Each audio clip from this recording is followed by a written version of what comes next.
Feels like a stream day.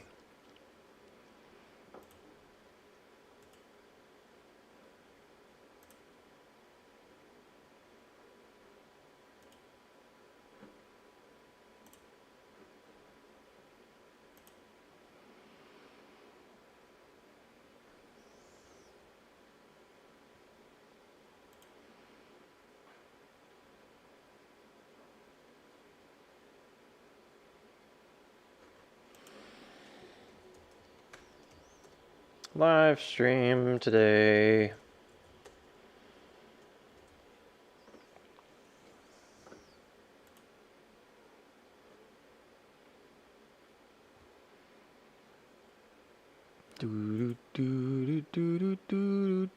Hello, Adash, relative decibel, good morning.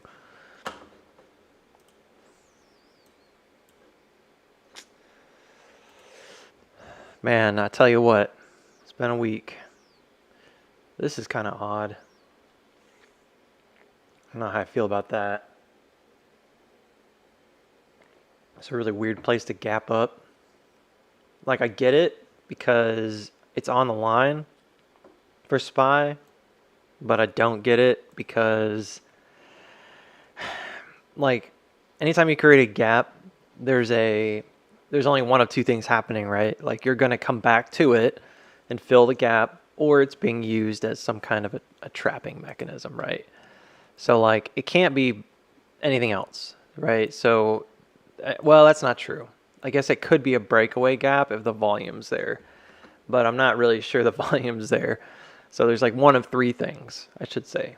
You either have a breakaway gap that just kind of runs, like, oh, it's over, it's time to run. You have a gap that's destined to fill, so you're setting up above the mark here. Or it's just being used to kind of tease out the bears. I kind of wonder for SPY, because it's sitting on the level that I guess it came back enough. It hit the creek. Like, if you look at the previous resistance here.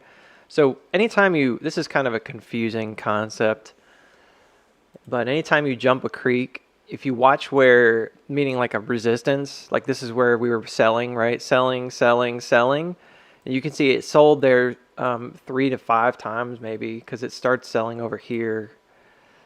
And then really right here is where it begins. So maybe 5, but 3 definite times it hit that mark, which I would call like the main downward creek, the resistance here. I know there's an outward one, but notice how like this guy, and by the way, this is a really easy way to trade. I've noticed that this is super simple, and I actually really like this as a trading method, that you can go from one breakout to the next pretty easily. So like one creek to the next. So like on the downward trend, as soon as this broke right here and came back down and found support and then pushed up again, as soon as it makes a higher high, it's almost a guarantee that it's going to go up to the next major creek, because once it's had that support built and you can see the buy-in, you know it's bullish. So as long as it makes continuation after that support is built, you should have some strength there. So then we push up, and that's the trade. I mean, it's a pretty easy trade. So it's possible you could lose some money, not getting in on the rebound. But again, maybe you could see it with the volume. And there was a gap here, so that kind of gives you like a bonus, like, oh, we might go right back up, that kind of thing. So anyways, point is, this move from like 425 up to 431, and then maybe watching it for resistance or for that higher low, and then pushing up again to the top. I charted this little diagram here that I made. I made this a while back. I had to have made it before we pushed out, or maybe it was right when we were pushing out. I feel like I had I have an inkling that it was only October 5th, which was back here, because I remember it was like teasing the breakout, or it had already just broken out, and I said it needed to kind of continue to push and then come back down and go back up and come back down. It's pretty interesting how close that ended up being. I did not trade it like an idiot. So 650, man, oh man, Reese, you'd get eaten alive in our Discord. Um, so many people are really bullish right now. I'm in the middle, so I think we're going to get a pullback to 9. I think it's pretty likely you're going to come back down to the previous top and trade it. I think there's a pretty big liquidity desire there. Here, I'll use this chart instead to back up right to here to the previous top. And then it should intersect one of these two trends, which are backup trends. Again, like anytime you kind of have that initial push, especially if it's like parabolic, and this one's very parabolic, usually what we see is that the parabola, when it ends, forms a range, and then that range ends up being, I think the parabola ended here though, and I think it's doing another one. I think it's iterative, which people love to say that word, but I think it is iterative, meaning like it's essentially like the same thing all over again here. So I think it's doing like a quick like whoop whoop, and it might be trying to do one more to try to get up to 1170. That has to do, I think, with the 50-50 push around here, and we can talk about this more. The weird thing about this is that there's multiple ones you could use. You could use the bottom. Normally I would use the LPS, and that's what I was doing before, and it only like looks like it would go into 1080. So 1080 is still really important, or 1073, because it is the previous bottom here up at 1073. It's not unimportant. But when you look at the move itself, it's kind of a shoe-in that you can see it. If you look right where the 50-50 is for it, like here's where the original bottom is, here's where the next range would be if it's equal parts, it would get you back up to the top of the gap. So the question isn't so much like, in my mind, wasn't like, well, could we get there? It was, are we going to? And I was looking at another one, which was here to here. If I can do it right. I was looking at this guy, and you guys are like, where does this even come from? Well, I've just noticed, because this is typical in the market, is that you get these 50-50 extensions. And because, again, when you have a pullback, you want your support to not drop below 50%. So if it's bullish, you want it to go high enough that a 50% retrace, which is the golden pocket, doesn't break down beneath the previous range. Does that make sense? So like a 50-50 move has to be high enough that it's almost, I know it sounds weird, but it's almost more bullish to do it this way, because what you're saying is you're getting up high enough, and it doesn't really matter now if you get a pullback as long as you hold that creek. So the one thing I was doing was I was taking like 50-50 measurements from the places that I thought we might get them, and then I was measuring kind of in a backwards way and saying, well, here's where I could see some extensions. So look, this is pretty clean. So the first one I did was here, and that was from where we took off. So this is like the LPS built out, and then this is actually like the takeoff point, and then this is where you come back to check the creek. So you could do that one as well, but this is where you come back to check the creek. And notice that from here to the top, when you do that swing, it gets you right up to the bottom at like 1073. It's like perfect. I've got it a little bit off because my boxes aren't perfect. You see this? So like when I first did it, and I was trying to talk about this in the videos, and I think I did, I think I did. Here, let me share no, the Discord's not paid, but I don't know if I'm going to be in the Discord forever. Kind of depends on how this drama shakes out. It's not my Discord, and people have made that pretty clear lately. So if you're not aware, it's not my Discord, and I could technically get blocked or pushed out,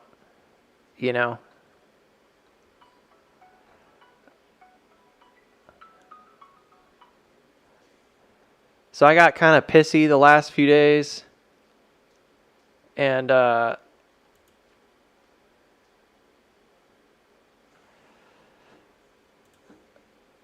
there was a lot of reasons for that. I don't really want to get into like my drama. It's a lot more than what I guess was originally kind of portrayed. I think I was being portrayed as somebody who's angry and bitter because I was calling for backups. I was calling for like pullbacks and they weren't happening. That's not really what I was doing. And I felt like I was being misconstrued, which is always really frustrating, you know? It's kind of like, no, that's not what I'm doing. I'm saying like these are possible places where you have like a logical pullback because of these 50-50 spreads, and we would be okay. You know what I mean? If we did that, and then yeah, on the big picture, I do think that you could come all the way back to 9. There's precedence for this, so I don't know where this is coming from that you're just going to take off and go, but that's just not the case. AMC loves to do big pullbacks, and I talked about it in the videos. I'm probably preaching to the choir here, so I don't want to like beat the bush here too much. This is an ugly chart. Beat the bush, that didn't sound right. Beat around the bush. Gosh. Oh man. Yeah, it's been one of those weeks. No, the concept of like, hey, we're going to come back and test support is absolutely like normal for AMC. So, which Discord? It's called Tips for Tips. It was invented by Father and I as a way of encouraging TA, technical analysis, technical analysts to come in and try to help people and then potentially make tips. That doesn't almost ever happen. It basically doesn't happen anymore. But mainly because there was just a huge fallout. There's a lot of personal stuff. And that's normal for groups, communities to have that, unfortunately.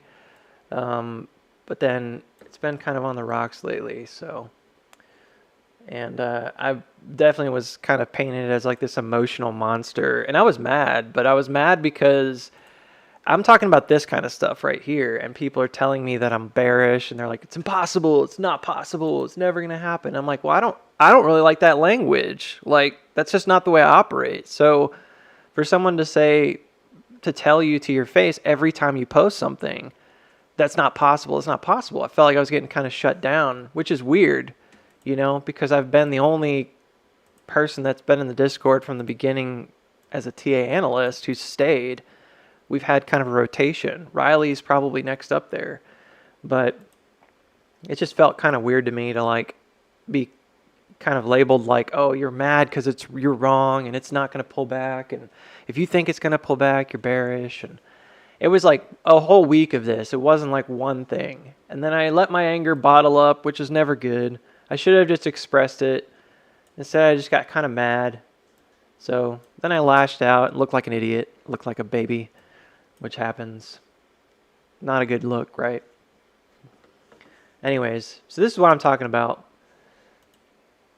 And I was just kind of fed up with it. I was like, man, stocks have big pullbacks sometimes, and you want to see a big pullback before a run, and this is usually what we get on AMC. So if you go back, look at where the auto reaction is over here. Check out where we took off from, right? So we come back to test it and look at where we find support. This makes it super easy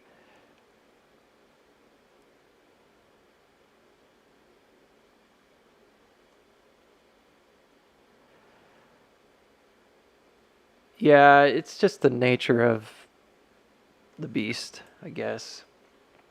It just made me think a lot about like why, like I have to like remember like why do I do what I do? Is it because I need affirmation, or is it just because I was trying to help people? And I remembered, you know, after getting angry, I was like, you know what? It's supposed to be about helping people. I think my frustrations were warranted, but I think that anger sometimes brings out like the selfish stuff. You know, you start thinking that you're owed something. Like in this case, I felt like I was owed consideration. Like, hey, why aren't you considering what I'm saying? You know, this isn't meant to be like therapy talk, but this is real life, you know. We could avoid it, and I'm all about the TA. I try to just focus on that. I really do, but, you know, whenever we get angry, a lot of times that's usually what comes out. It's kind of like the nasty stuff. You start thinking about all this stuff, think you're owed something. And I did kind of feel that way. I felt like, well, I don't get it. You know, I've been doing this for like 2 years. Why am I not being heard? This is kind of weird for me. I felt like I was uncomfortable for the first time in a while, where like bulls were just super adamant that this was impossible. And I just kind of felt like shut down, which you might think is weird because you're like, why? You're booksy. Why wouldn't people listen? Well, I'm not perfect. I'm still just a human. And I do make mistakes. So anyways, that's that. But this is what I'm talking about. So anytime you have like a big push out, a lot of times you get that big retracement and it usually comes back to the top. This happened to us on a bullish breakout in July. You may not think that it happened here, but it did happen as well here. It happened at a much smaller scale. But we actually have the exact same thing in March. So there's this, I'm trying to make a case here that it's not unusual to have this kind of a massive push and then have a big retracement. So we had this big push up and then we came all the way back down. This one's unique because it went parabolic here and it pushed above the creek a little bit, but there was another outside creek. So it's kind of weird because there's like two at play. And then it comes all the way back down to check the lower one. And what it ends up doing is it has that parabolic move as like the first buy-in, and then it pulls back. There's almost no volume, but it's a decent retrace, enough that it looks like it's breaking down, and then it goes. And then in this case, there was no, unfortunately, the only backup we have was right here, and it was really just a small SOS, and then it just failed to take off, which is a UT, right? So that's what ended up happening. So we have this kind of mini SOS here, finally finds support, and then goes. But my point is like this kind of a backup is absolutely normal for AMC. And when we don't get it, like in the case of this, a lot of times we very quickly come right back down. It's really normal for us to see that. And I was referring to this specifically, like this was a little different again because you have an SOS. It's just kind of similar to March. There's like an SOS and then there's like another creek that comes down. This one, it never comes back to the creek. Right? But what it does do is it comes back to the previous high. So there is a backup to previous support. So arguably, you know, depending on how you look at this and how you chart it, you might say, well, this never broke out. But if you look at the actual high here and then you come back down, you'll see that this actually did push resistance. You see that? So it actually did break out here and push the creek up. So once it did that, it pushed the creek up, and then it did a deep dive, you know, back down for liquidity. It makes almost a double bottom, slightly lower, and then it does that chop. Here's the parabola up to the upside. So you get this parabolic move to the upside right here. And then you have this very, very hard, I mean, it's a big volume move. I don't know if y'all remember this, but I do, because this is like early on when I got in. I wasn't in on the first run. I was in over here in like April. But I recall that big move and seeing that volume come in, being really excited. It doesn't just go straight up though. And it comes back down and it has a decent retrace. And if you look at the retrace from the point of view where it took off, it's like almost 50%. From the bottom, it's not, right? It's not. It's not a 50% retrace, but it does come back the previous top. Now, how is this different? Well, this is a reaccumulation. This isn't a bottom, right? So it's not really like a one-to-one example of that. But notice like here, the RSI gets pretty overcooked and then it takes a break while we're getting that pullback. This is the big one that a lot of folks are using, and then there's another one that a lot of folks are using, but this is a big one for me. And this is one that I don't really understand because some people are using it and they're saying we're already like over here, and I don't know, man. Fractals are weird. Like it's hard to track them, but what I see is like that initial buy-in is a parabola out, and there is a wedge shape. And I did a analysis on this because we were talking about it, and let me see if I can find it. We did a little analysis on it, and this is what I did to show what I was talking about, is that when you look at this, if you look at where this bottom is, right, this is a push over that original bottom. Like, there's no question about it. You see this little inverted head and shoulder set up here? It's got that triangle on the outside here, but if you look at it, it's widening, and then it starts narrowing, and this is like the downward push, and then you've got this kind of continuation to the upside. And it's pretty similar to what we're seeing right now in some regards. It's not perfect, but you do have a kind of like, oh, we're pointing back to the top. This is sort of a trend kind of deal, right? And you can see that like this wedging action here, this is kind of like that breakout point. Looks like it was around, it says 1150 now, but that's like our little breakout right here, right? Where it kind of starts jumping the then creek, which is being pressed upon, right? And then you start making higher highs and you come up pretty far. And then when it gets to the top, you know, all right, you are where you are. So the question is like, well, where is the top? Well, at first I thought it was probably going to be 1080. And you can see why. That's almost perfectly parallel with that lower support. But then as we moved along, I was like, you know, there's that 50-50 extension, and it from the bottom to the top, again, it goes all the way up to the gap. That looks like a buttocks. Sorry about that. So like right here, it's a 3. Let's make it more PG. But you can see this is like a solid 50-50 extension. So that's one way to look at it. And in either case, if this is like the parabola to the upside, then the expectation would be like, all right, well, we've already gone parabolic here. What's left? And what would be left would be that pullback to come back and test the top.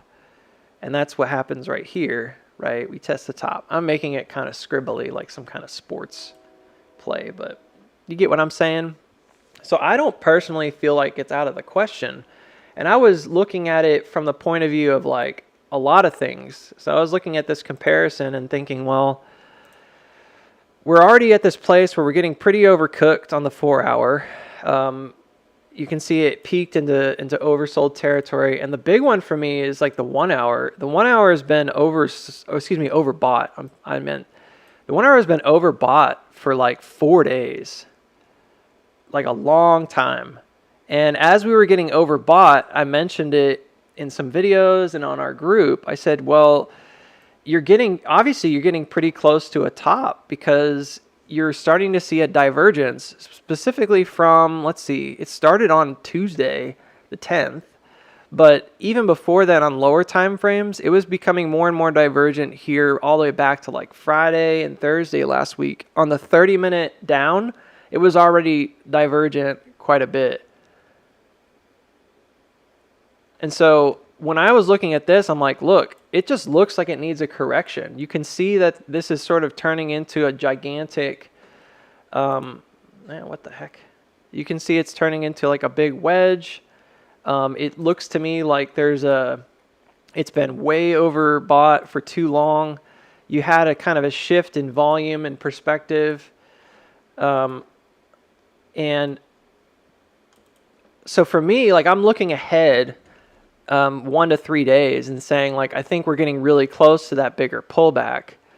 And then and the reason I got angry was I was being told, I'm like, oh, you're just mad because it hasn't happened and you're wrong. Well, I'm not sure where it's going to happen, right? I just know that it's about to happen.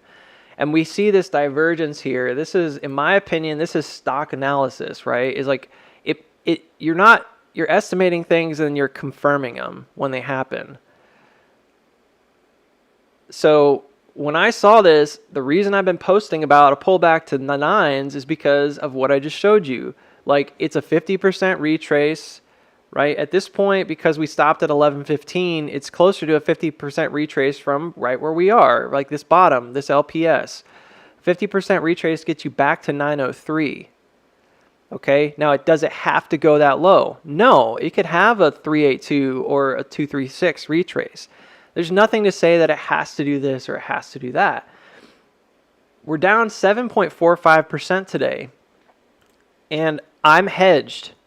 Okay, I'm not going to lie to you, I have puts. I told everybody that I was hedging all the way up because when we got it to about here, I started building a hedge because it looked to me like this was going to turn south at some point.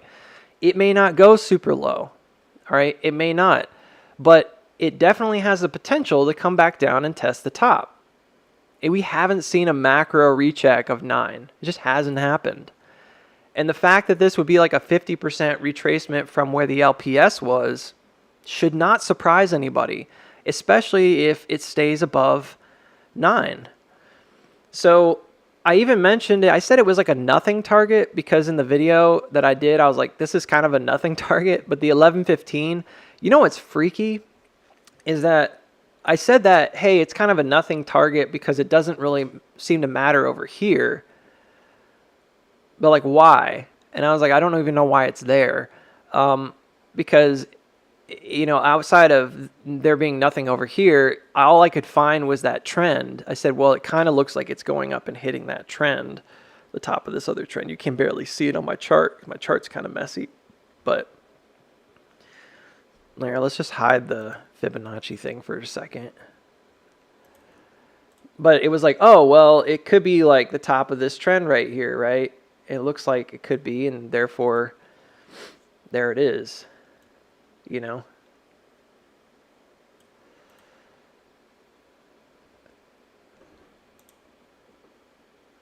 Buying puts helps push the price down? Question mark? No. All you're doing when you're buying puts is saying that you want to have this contract, that you want the option to do something at a certain price. It doesn't change the price. If you execute that put, if you execute it, yeah, and if you basically say, yes, I want to sell, then yeah, it can add selling pressure. And that's another thing that institutions will do is they'll use options contracts, right? So they don't need to place like buy and sell orders in order to drive the price down. They can have options contracts, and they can use those to help drive the price because they can basically say, yeah, I'm going to execute this contract and sell this many shares, you know, and they're holding that option. But buying or selling puts and calls does not change the price. The only time you change the price is if you exercise, I say execute, but exercise the contract. Does that make sense? So you have, as a trader, you have the option to do whatever you want. I don't exercise puts or calls almost ever. There's very few times I'll actually do that. If I were going to the upside and I had calls from down here, I might exercise them at a higher price once we've built support so that I have a really good buy-in. It's a way of accumulating more shares after the price is run. Does that make sense? But I would only do that if I don't think we're going to come back down. Meaning like, oh, you know, I've reached expiration. I can exercise these. I can get the shares for really cheap, and now we're 100% higher. We're not coming back down for a while. That might be a really safe way to have a buy-in, you know, that immediately produces some pretty strong results if you don't want the contract to just sell the contract.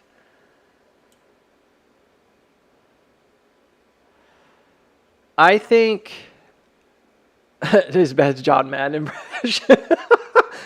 I think somewhere between 910 and 960. That's kind of a weird thing to say. I don't know if it's going to actually come down all the way to 9s, like low 9s. I think it might stop at the top here. You never know. It doesn't matter. It just needs to come back down and check liquidity. And at this point, we haven't done a whole lot of trading. Let me see if I've got that other one pulled up. We haven't done a whole lot of trading down here. Anywhere from 850 all the way up to the top here. We haven't really traded very much. So for me, it's like I don't think that it matters that much if it doesn't come all the way back to the 9s. My thing was not, oh, it has to be the 9s. But it was, this is where the previous top was. And I laid it out a few minutes ago, maybe a little too early on the stream because a lot of people hadn't joined, but this is pretty normal for AMC once it has a big run to do like a 50% retrace or something. So right now, I would say the 50% retrace is probably from the bottom that was on the 28th. Okay, now if we go up higher, I think we could get to 1170 today. I do. So it just depends on the breakdowns. But I was talking about this nothing target, this 1115 target. Did not know where that came from exactly. I remember I got it because of a trend, and I was like, oh, maybe it'll hit this trend, but it feels like a nothing target. And then really weirdly, in the after hours price action yesterday, or pre-market, whatever it was, it went up to 1115. So I posted it in the Discord group. I said, well, here's this weird after hours target. I was like, it does make sense because of this particular swing. So this is like the 50-50 around this bottom.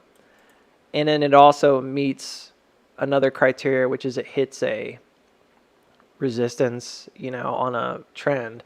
But I wouldn't have bet money on it. It was just sort of like, oh, it's there. And then we saw the after hours price action, and I was like, huh. So I did play calls yesterday. I played calls. I said that if it come back down and it hit that support, I was going to play call. I played the trade. I didn't pretend like it was going to magically reverse because I wanted to see a pullback. I said, well, if it goes up, it goes up. I have upward targets. So I played a call yesterday. I made about a 30% swing on it. It wasn't huge. I basically just played from like 1050 up to about 11. And it wasn't quite 11, but it was enough. The calls weren't really moving very much, so they were near expiration. So I just played them really close to the chest, and I was like, I'm not going to get greedy. I just want to see if I can get some money on the move. Once it found support, you could say it was going to move. Then I was like, all right, now I'm just going to wait. I'm not going to buy more calls because this doesn't look like a place to buy calls. Like, this doesn't look like an opportunity. You know, it looks like it's going to make a correction. That's great. See, I'm like happy if you made money on calls. Like, I've been playing calls all the way up. I'm just looking at, and you guys are like, why does he sound so defensive? If you guys don't know, I've been having this kind of uphill battle in Discord group because I found that my TA was not to the liking of some because of my saying that we might come back down to 9. I don't think 9 is a bearish move, though. I think it's a bullish move. It's very similar to what we've experienced on every other move we've had. We need to have a good backup. It would be a secondary chance to reaccumulate here and rebuild one of these two lines, these lower trends. And that's where we found strength, y'all. There's a lot of strength built on these. So as soon as the liquidity's dried up from a run, you're going to go back and try to find strength. Is there strength on this trend? Probably not that much. You know, and you can look to the right and see what I mean. Like, where is the most buying? Where did it happen? Well, one place is right here around 1020. So we're stuck at 1020 right now, right? If we're looking down, the next place is down at 920. There's a little bit of a higher buy-in at 920. And then below that, it's way down here at like 850. And you might say that's way too low, but in theory, could it get that low? Yeah, it could. Because it could break down here and then it ultimately could take a week to get there or, you know, whatever. We could have a week of downside here and it could be the back up to the creek, you know, and it could be a 618 retrace. A 618 retrace is still a higher low and it would be building out this lower support. So a lot of folks were like mad at me because I was saying that I thought it could turn down and people were like, can't do that. It's not going to happen. Well, we're hitting 9. We're in the 9s now. For my TA section, I could try, but I got crap, man. I was so tired of it. I got mad yesterday. I apologize because I got mad. I was out of line, but I didn't see anything wrong with what I was saying about possibly going to 9. So I'm going to stop talking about that. I just need to let it go.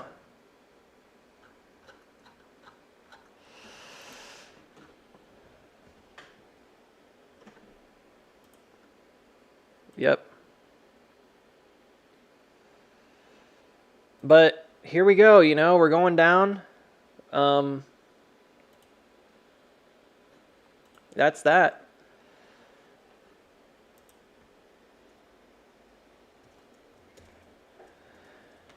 Yeah, we're in the nines.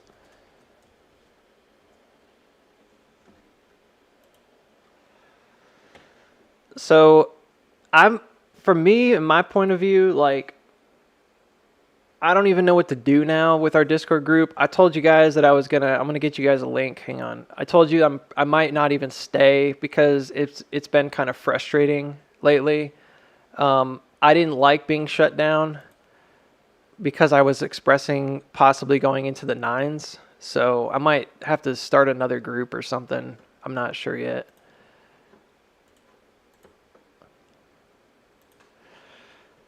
But it's not really fair to get pissy with somebody. Here's the Discord link. The TA section that I have is on the left side. It's in the margin. Jeez.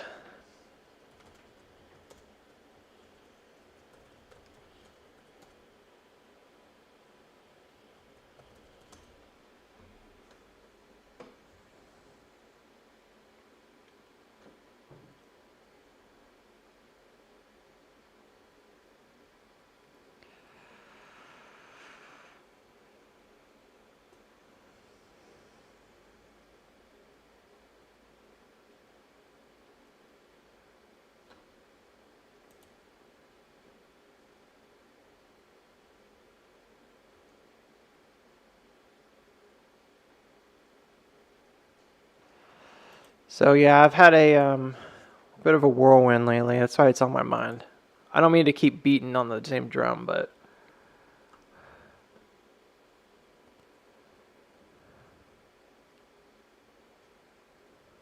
okay.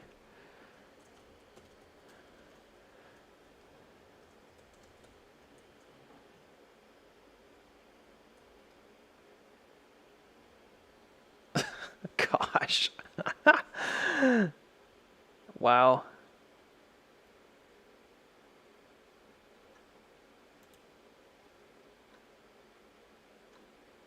Whoa! Holy crap.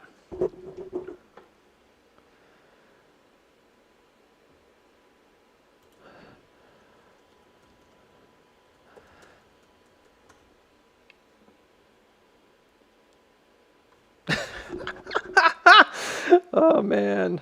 Metzga made $2,600 holding some hedged contracts. Dang. I definitely don't have that much money in it. But I'm really happy for him.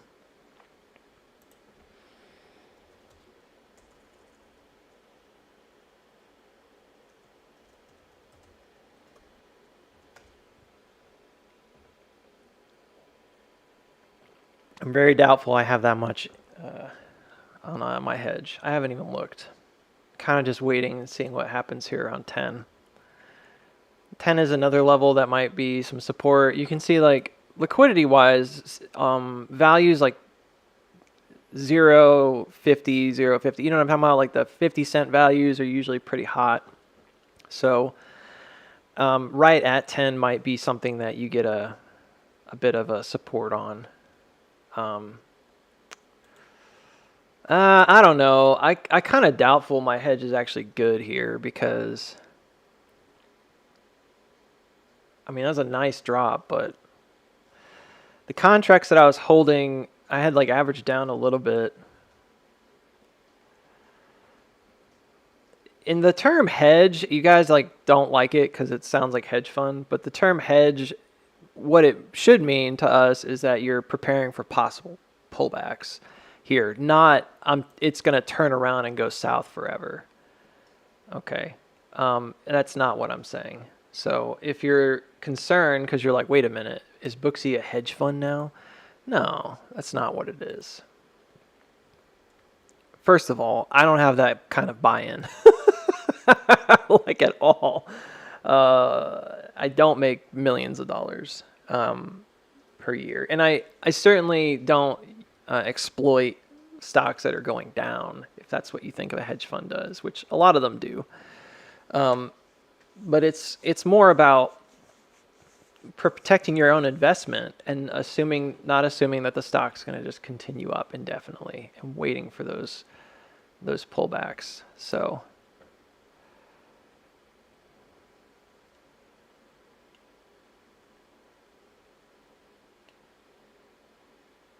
let's see here.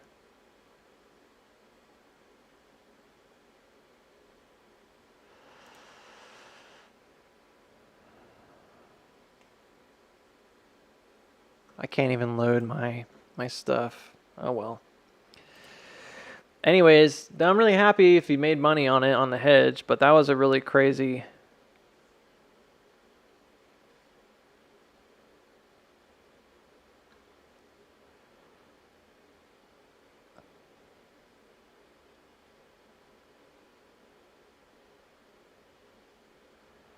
I have no idea, Panky. I'm sorry. I really don't.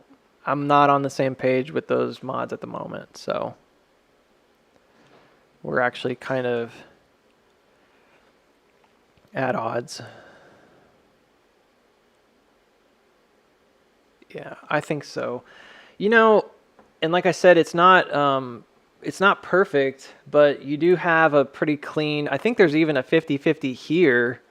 See that? Down to 903. So if you let's divide this 50% into another 50%, you can see that this would be a nice place to have that middle part of an S curve should you want to go all the way down to 9. So whether or not it bounces here and just continues up or not, it's a logical place to stop right around 10. There was a previous support here, so there's no question that would be a simple place to load or unload or whatever. I still suspect it's going to go down more. I think we need to like really let the RSI cool off. We might get a bit of a reactive bounce here, come back up, test the top, maybe around 1030. If it breaks back above 1030 and gets back above this creek and heads up, it's probably just going to go for the gap. So if it gets above, let's say 1040, you're more likely going to get a pretty strong reaction to that. And it could be a bit of a bear trap, but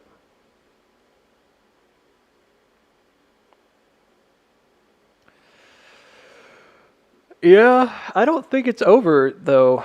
So I know we're talking about Adam Aaron's pictures or whatever. I don't know. I really don't know anything about it. I'm not really on Twitter or X or whatever it's called now. I'm barely ever on there, if at all. I pretty much don't check it anymore. And I haven't really been on it for over a year now. For about a year now, I mean. And so I don't know. I didn't hear the news until it was already done. My understanding is he got like hacked or something. I don't know. Whenever people get hacked, their personal information comes spilling out. And there's repercussions for that, but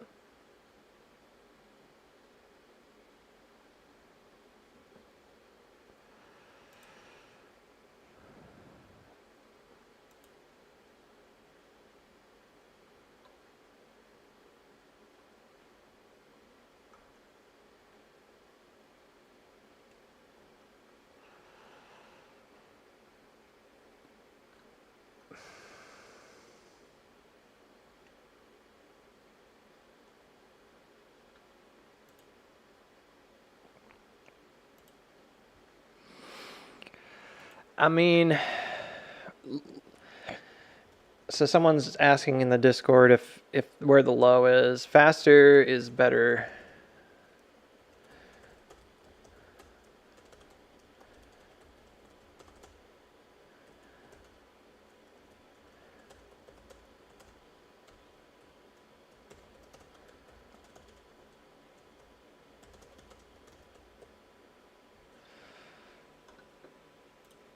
A lot of it has to do with timing.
Yeah, that's kind of what I'm feeling.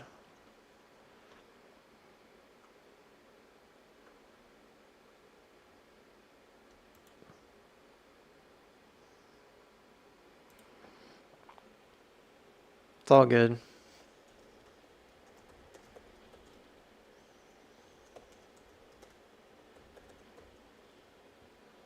I'm past it. Sorry, y'all. I was typing stuff up in the Discord group.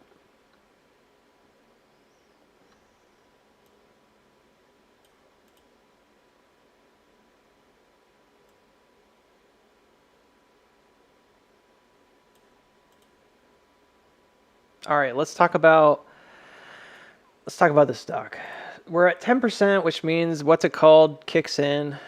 The short stuff. What's it called, man? Can't even remember right now. It almost never matters, so that's why I kind of like don't even care about it anymore. I used to think it was a big deal, but it just doesn't change a lot. I know what it does. I just can't remember the name of it for some reason. But it makes it so you can't short while it's going down. SSR, thank you. Thank you very much, Titleist guy. Yeah, I couldn't remember the name of it. Yeah, it makes it so you can't short going down. Just blanked on it. I personally just don't think it matters that much because it usually doesn't change the fact that you're going down. Like, if you're going to go down, you're going to go down. I mean, you can look at the previous 2 years, for example. Like, SSR must have been triggered 100 times. It didn't ever stop the price from coming down when it needed to come down. So it might slow the advance of sellers in some cases. I don't know how SSR works with just selling, though. Like, I don't think it affects selling by itself. I think it affects shorting only. So it prevents shorts from, like, double downing the stock. But, like, you could still sell. If I wanted to go sell shares, I could go sell shares. It doesn't prevent me from doing that if I own the shares. Does that make sense? So I would think that options contracts would be the same way. Like, you would still be able to exercise a put contract because it's not opening a short position. It only really deals with short positions. So I don't look at it as some kind of a savior for AMC stock price movement. It might slow the advancement. It might cause more chop. Sometimes it does. But, I mean, look at it over here. It didn't do anything. You know what I mean? This is a pretty nasty drop. I'm sure SSR was triggered, but it doesn't matter. So what we're looking for right now, I don't want to see a full-on reversal. That's not what I'm saying. I'm saying that we want to see a most likely is what we want to see is just a pullback to 9. We want to see it come back down and chill out a bit. So maybe this is sort of like a head and shoulder motion to be kind of a loose example. Maybe you get a little bit of chop today, another drop Monday, or we just get down to 9 today, you know. But either way, this is the level that we've been talking about because of that retracement. I mean, it's on every one of my charts right now because it's just something I've been looking at. So I'm being very patient and trying to wait and see if we can get there. Because once we get there, then what we want to watch for is that little M shape that we always draw. I've got this really wide. This is a trajectory line that I drew. And you know what we can do? We can make this better now, finally, as I think we have a top. So what I want to do is use this trajectory. Wait, which one do I want to use? Yeah, the one from September 28th.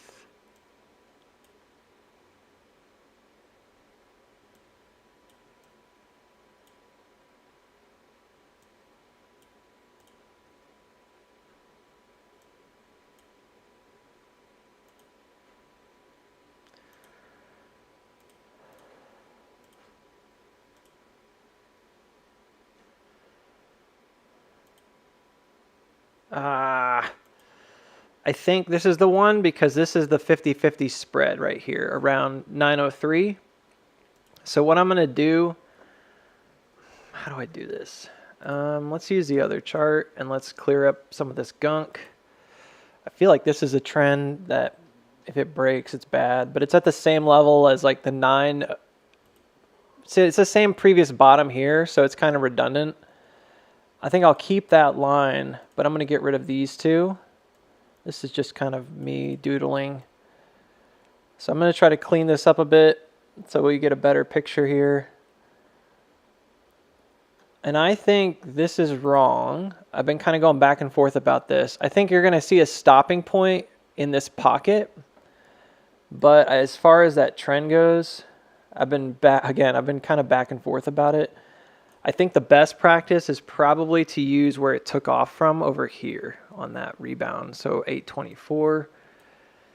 It's not that I think it's impossible that it's higher. It's just, to me, that looks like the support. I think that's right.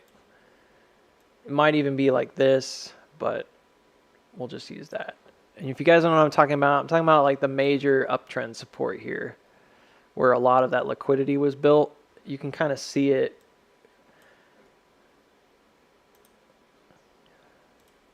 here. This is where those buy-ins happened. And also where some selling happened. It's kind of both. So buy, sell, sell, and then finally buy again. So I think this is the line. I kind of adjusted it a little because I felt like I was a little off before. I've been looking at it quite a bit the last week, trying to make sure it's in the right spot. It's tricky because I don't think it's it's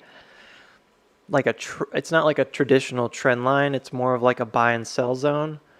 And I think it's the main buy and sell zone. So that's pretty low. That one might correlate more to like a deeper dip. So going from, instead of going to 9, like you continue down and you get to like 870 or something like that. That would be a lower hit. All right, so what was I doing? Oh yeah, so we're gonna use this, since we think this is probably the 50-50.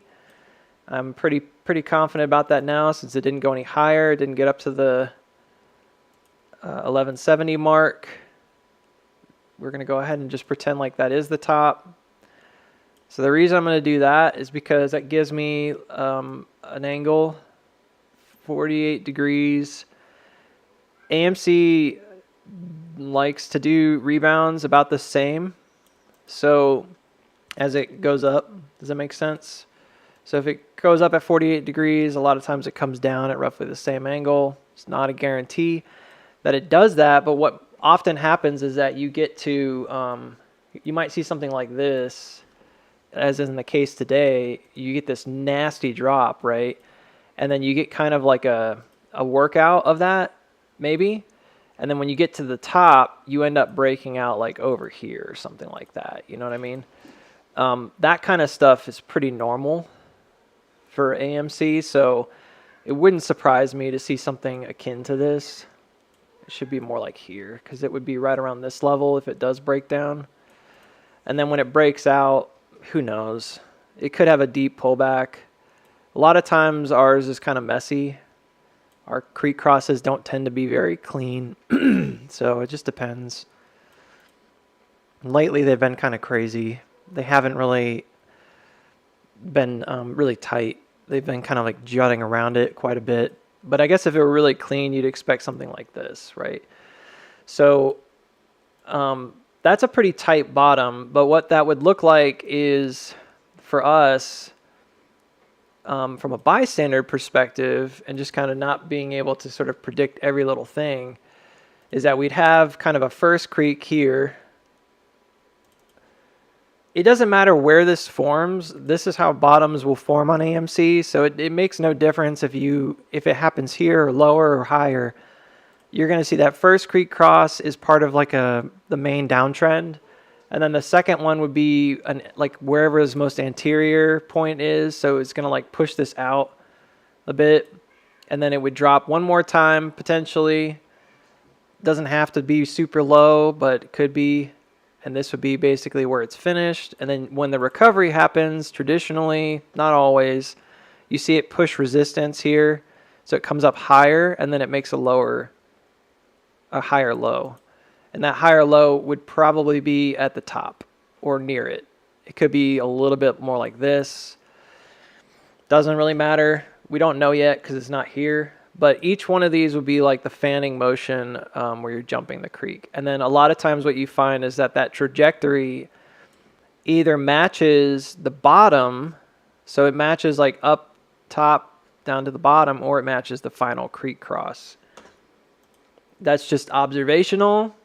It's not an all the time thing. It's just an observational thing. Usually happens on AMC. Not always, but usually. So yeah, I think if we lose this level we're at right now, we should head right back down to this top. There's really nothing else here. There's a tiny wick at 964. There's a double wick right there. Right here. I don't know if you can see that. Probably not. I need to zoom in a little bit. I'm on the 1 hour right now. I'm not looking at the tiny time frame until we get a little bit further down. Yeah, maybe here. I don't know. That could be right. We might get a reaction. Something like this, okay? I don't think it's going to look exactly like this. But if you go back and you look at, let me just show you, for example, what I mean. Because I don't want it to seem like, oh, this is, if you look at previous examples of these push-outs, we were talking about this backup right here as this pulling back. It's just so you're on the same page as me. Like, I think this is the first big move, and then you get the nasty pullback, which is what we're experiencing. If you look at the resulting action of that, it is what I'm talking about, and every one of them is the same. You can look at the one in May too. That's a good one. You get this kind of extension to the upside, and then you get this double M cross here, right? This is pretty typical AMC stuff. We talk about the M's all the time. There it is, M, M. And so you get the bigger rising accumulation. So that's what I'm looking at right here when I'm drawing it. I'm not trying to overly predict something. I'm saying that that's typically what happens. And I can't tell you exactly what it's going to look like until we get down there, but that's usually what we see. And I think this is where it happens. The other place it could happen is this trend. It might even be some kind of weird intersection of them. So who knows? And it might be not at all. It might end up being like this really sharp one. Could cross, for all we know, it could hit 9 today and cross early and then go back up. It's just that we gotta, in my opinion, like the reason you come back down is to get liquidity. It's not just to drop and then recover because you need to go test something. That part is sort of what drove me to 9 to begin with. But then when you look at why do you go back to 9, the answer is, well, because you're going back down to explore liquidity. And I've got the liquidity chart here. There's a massive amount of liquidity that hasn't been explored at all. So a bull in this case is going to let the sellers kind of knock it down, and then you're going to get like a dry up period where the volume gets pretty low again. It's probably going to be like average volume, sort of like it was back here in early October, earliest days of October, average volume. And then you would see that big buy-in, and that's like the secondary buy-in, the bigger one, which is pretty typical again for AMC. So this is looking pretty good right now. I mean, I know you guys don't like downside, but from my point of view, it was needed. So I don't feel like it's a out of the question thing.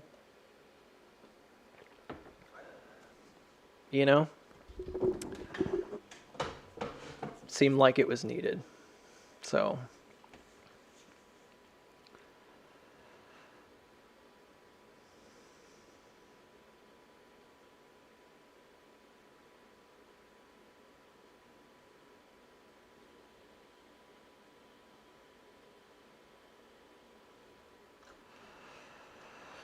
oh boy.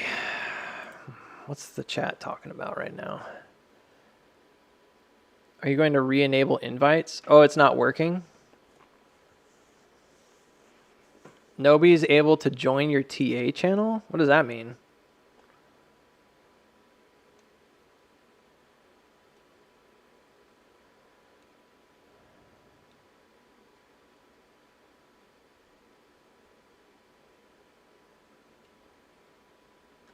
I'm not even looking at Discord.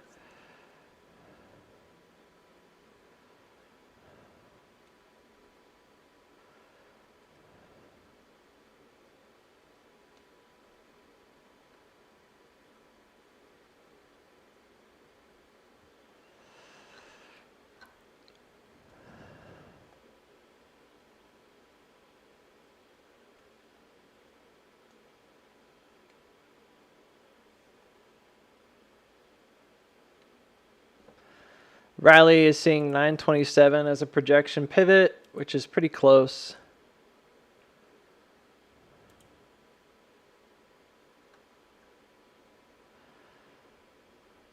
Who got timed out?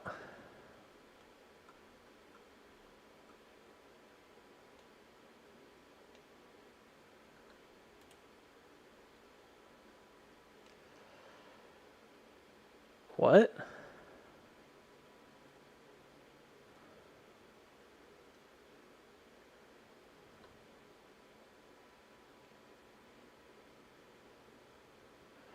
I don't understand. I don't see anybody calling anybody anything bad. Did I miss it? Oh, I don't know. He asked me what my targets were, and I told him you can go check the chart. It's been up for like a week. And he didn't want to watch the stream, so he was like making fun of it or something with like a goofy cartoon. I like the Bugs Bunny meme, but it doesn't really make any sense to me. I'm not sure what you mean by timed out. I'm not seeing any of that. The TA channel is over on the left-hand side. There's not much I can do. Yeah, I don't know.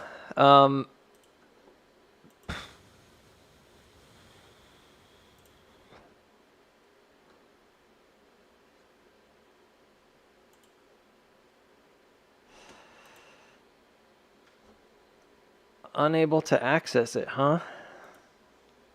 That's weird.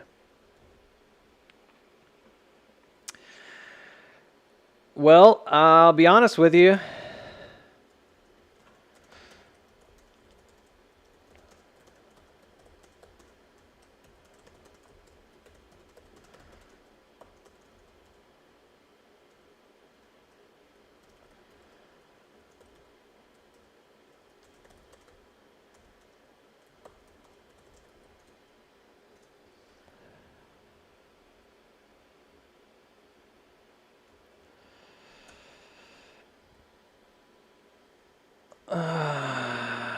Okay. The TA Booksy section is on the left. It's called Technical Analyst. You might have to click the drop-down window. I don't know.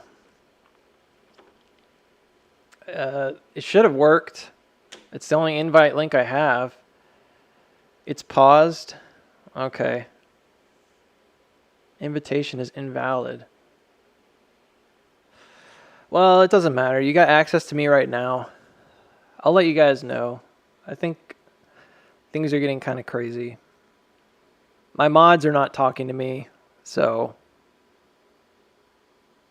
they're just not addressing me directly, and I don't like that. I'm a villain. Oh, man. It just feels that way. And it's not really fair, because all I've done is try to tell people to not hold calls. I might have to do that if it gets crazy. I'm trying to give them a chance to.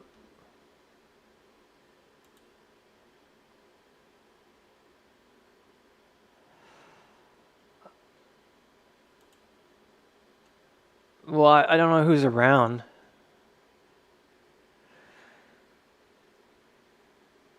What you want, girl? She's looking at me with those cat eyes.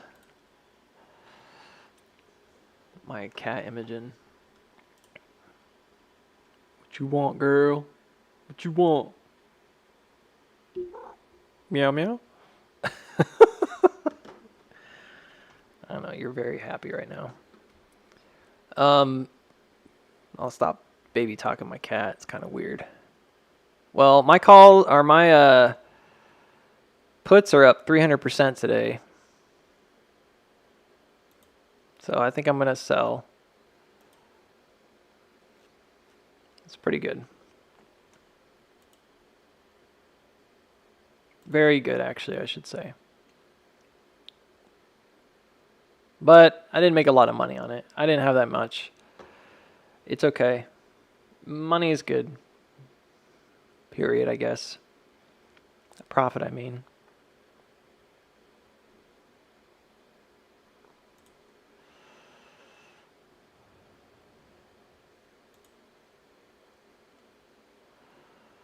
I'll take it. Yeah, they went from like 10 cents to like 25 cents a contract. But I don't think they're going to get ridiculously higher than that. There might be one more drop, but I'm going to play the volatility. So, okay. Yeah, I don't know.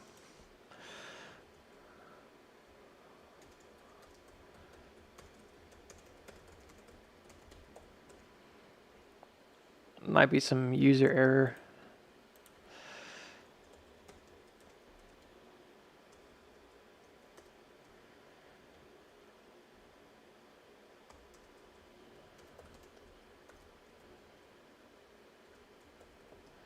I got to get out. I'm going to focus on getting out of these puts for just a minute because I don't want to be holding in the bag. I like the volatility right now. I don't want them to crush it on me with some massive reversal move. I think this is a normal place to hit a stop. I think we might see some sideways, so I'm not going to like hold on to them until they drop it again. I guess I should check. Let me check really quick. I'm trying my best, but my internet's starting to chug again. I guess I should check the...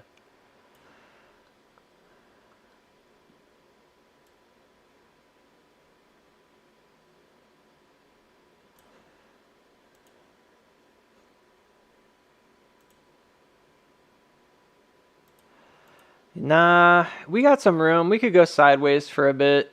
We've got a decent amount of space here. And it looks like this wick might produce a little bit if it doesn't drop immediately. Let me see on the even closer, because I bet it'll be like a double thing where you higher time frame it doesn't look like it. Yeah, that's a buy-in right there. Right at that fib level. So we got to 950.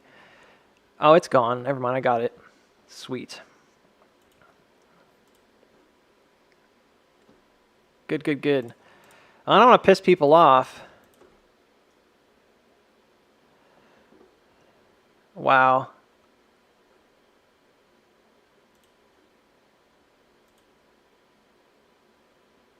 Same.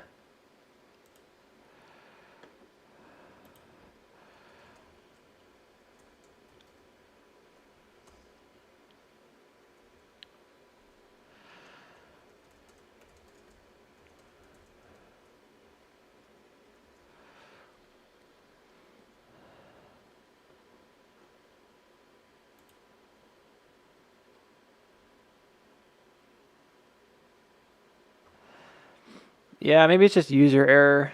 I don't know. It says that people are able to access the TA channel, so I'm not sure. I didn't have a great entry on these puts, but it looks like Metska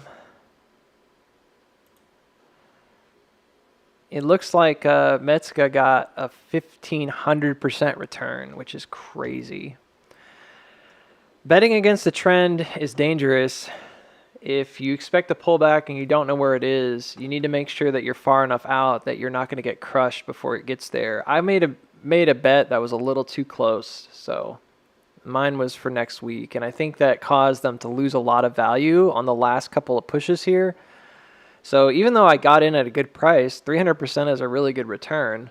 He probably had a bit farther out, a little shorter or a little longer dated than me. Or I don't know, maybe it was the opposite. Maybe he had really short dated. No idea.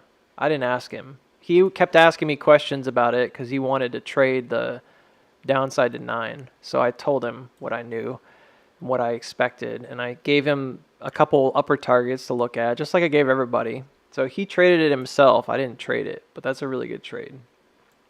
Obviously, his return is his return. His risk, his reward. So I can't tell you what he did, is what I'm trying to say. But he got some kind of massive return on it.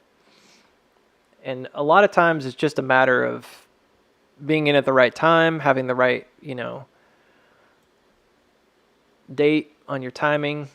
Mine, I got in a little too early because I was expecting a rejection at 1080 and then to possibly come back down. So I was in somewhere around here, maybe on Wednesday, maybe even Tuesday to some degree. But I know I averaged down once and then that was it.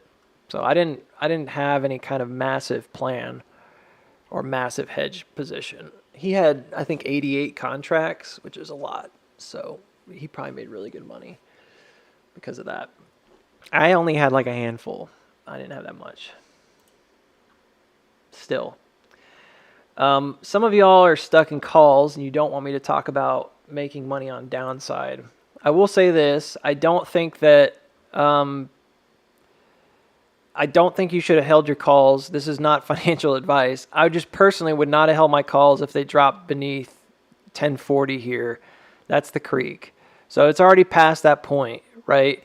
If you're still in those calls, it really just depends on what kind of a call it is. So if it's something that's really short dated, meaning like it's today, for example, or next week, I would not count on this being like the fastest recovery in the world, just because that's not something you can know. And I still think that the main goal here is to come back and get liquidity, which usually requires, that backup usually requires some amount of trading. Okay. This is not very sensible necessarily as just a V-shaped recovery. If it is, well, you'll know when you come back above some of these supports we drop, because it would be very fast. This is a really steep trajectory. So within the day, you would know. But if you're obviously in the market right now and you're like, crap, I got these calls, I'm getting burned, and they're expiring like today, only thing I could tell you is just wait for a break of this outer trend here. You may not get it when you think you're going to get it. It's kind of far out. So, there's room here.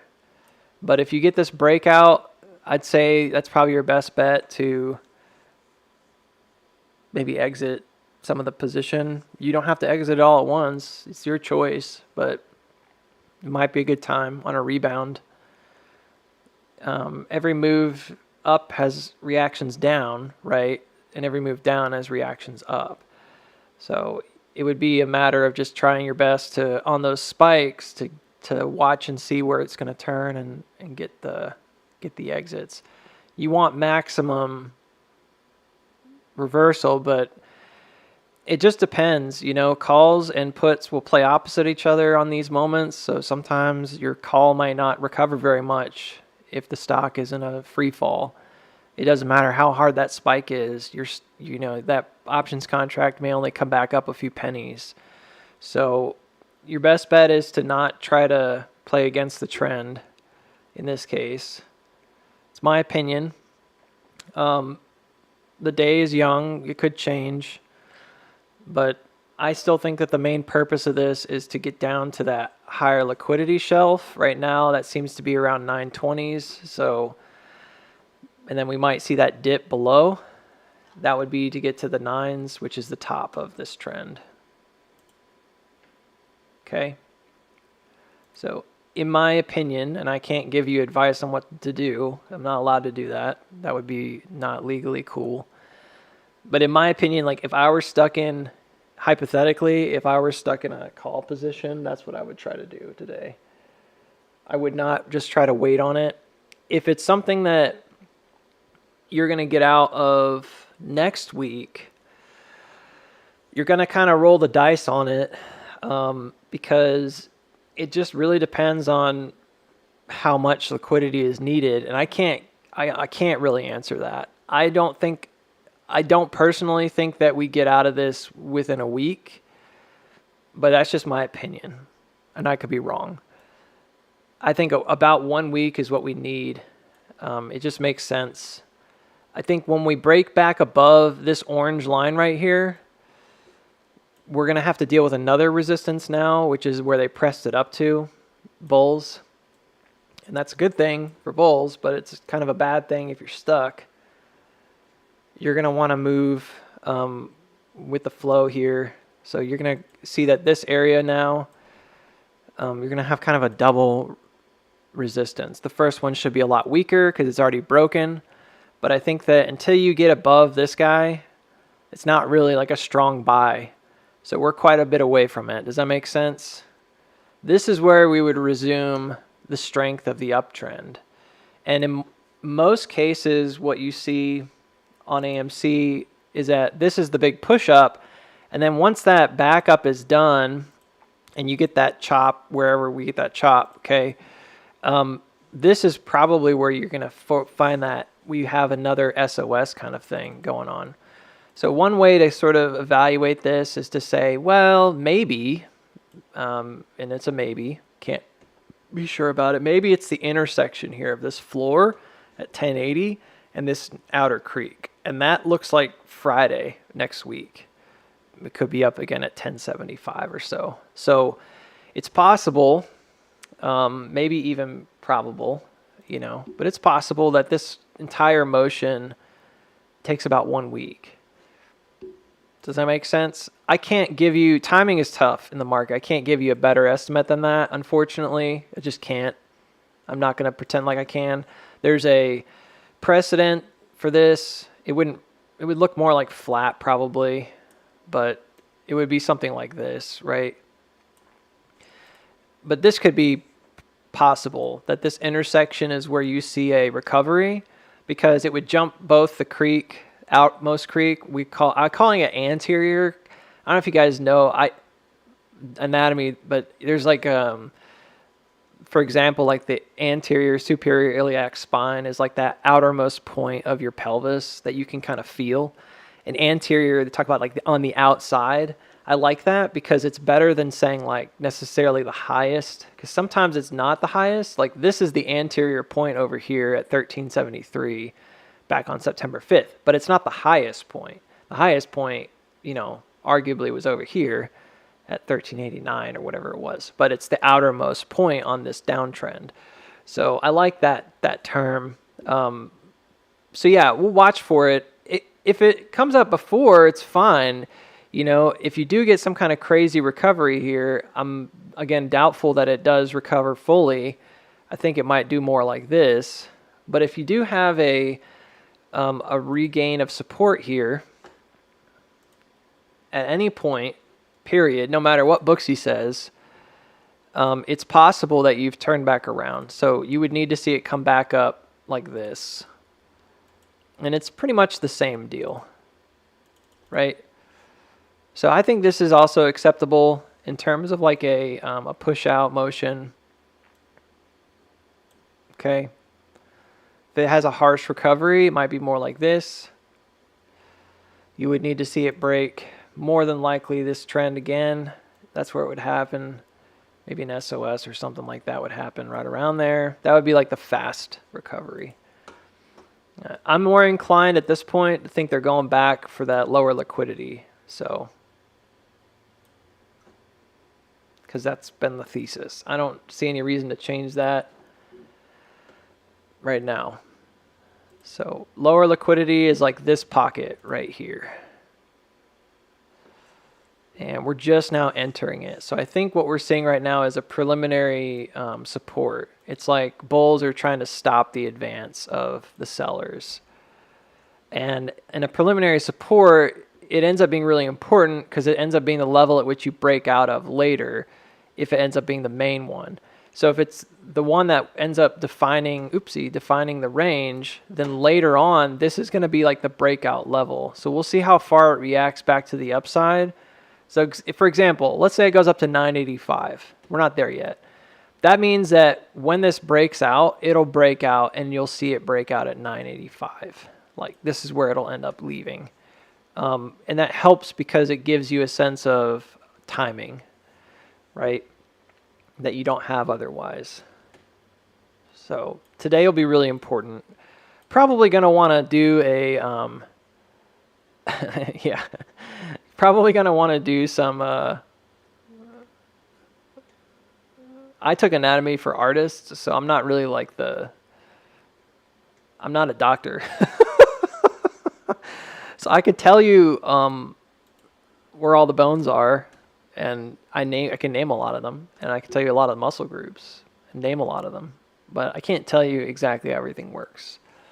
I just know where they are. So this is more or less what I'm expecting. Okay, this is like the buy-in area. 903 is, I guess, the top. Let me make sure. Let's see, high of 1079. No, it went higher than that. It went up to 11. 17? Is that the highest it got yesterday?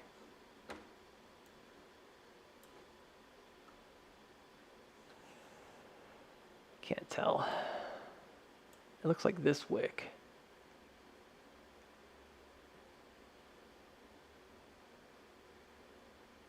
$11.17 is what it looks like to me.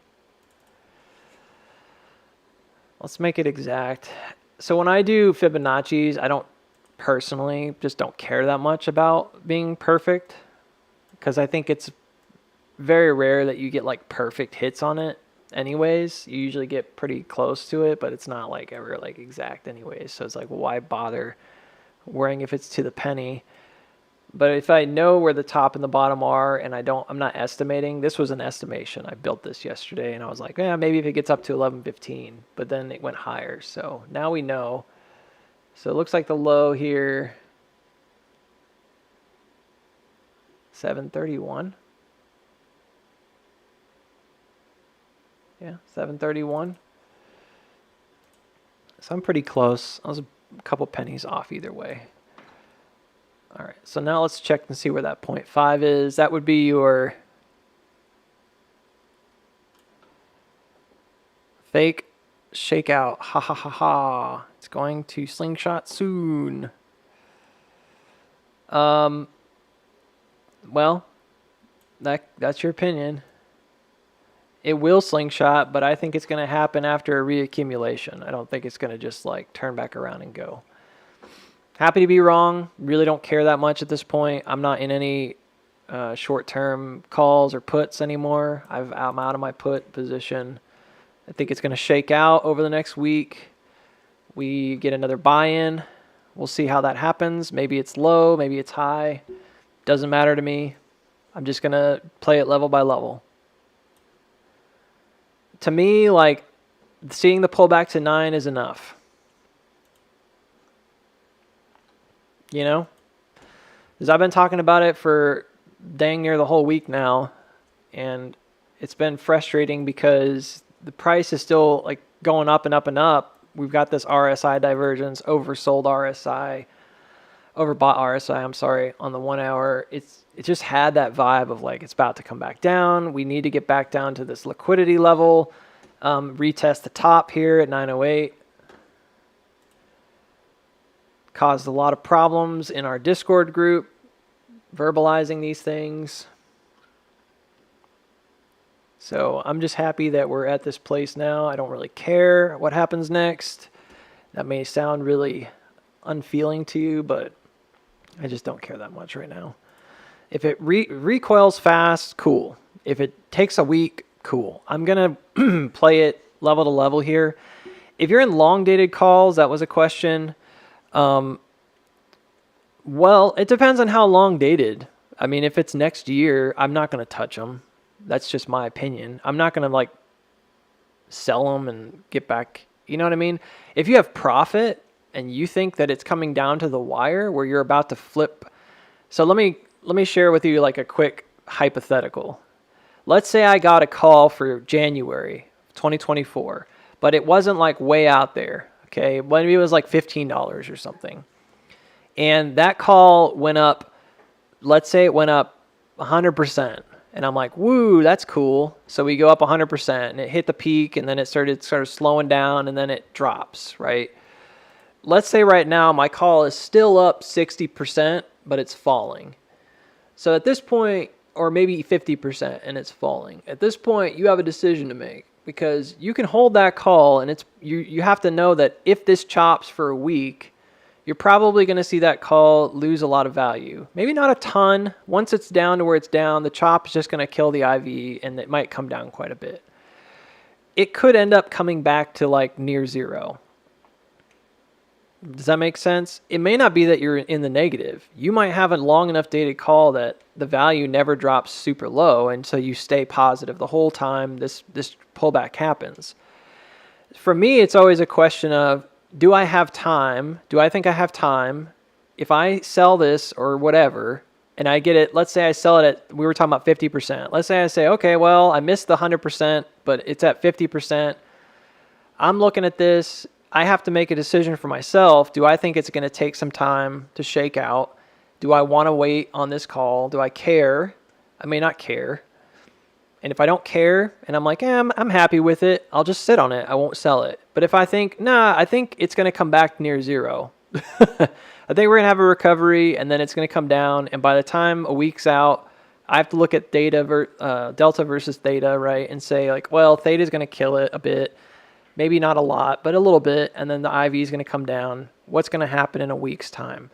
If I think in a week's time that call is going to go back down to near 0%, then I might as well just go ahead and take profit and re-enter. Because from that standpoint, you're not really losing anything. If anything, you're just gaining money and then you can re-enter at a similar price. So if I'm already like at 15% and I think it's going to possibly chop more and I don't see any kind of reaction today, it might be wise to say, all right, well, I'm going to exit and then re-enter. The thing that scares people is they think that they have to be all or nothing. And then they think like, well, if I get out, then what if it runs on Monday? Well, what if? So what? You can buy back in. Or you can just say, I'm going to exit half of them. If I've got 20 contracts, I can exit 10 of them. You don't have to exit them all. You can say, I'm going to take 50% profit on 10.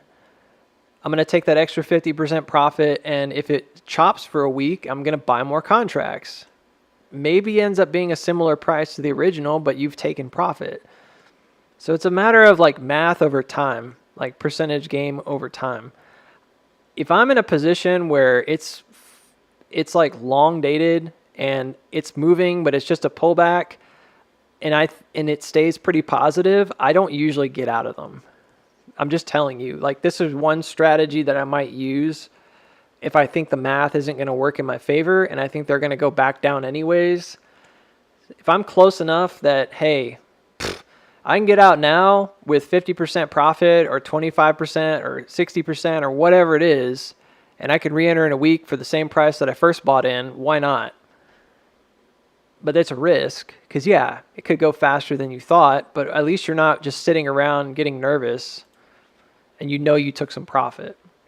On the other hand, if it's still up 200% and this is just going to chop and it might come down a little bit, who cares? You know, you might want to just hold them. If you have that good of a contract and it's just sitting really pretty, I'm not going to sell it just because you could have an exponential return if this continues. Then you could just wait. I would just wait it out and make sure it doesn't break down here. That's a different kind of situation. Does it make sense? I can't really tell you what to do, but I can tell you what I would do in those particular moments. It just depends on how good the contract is.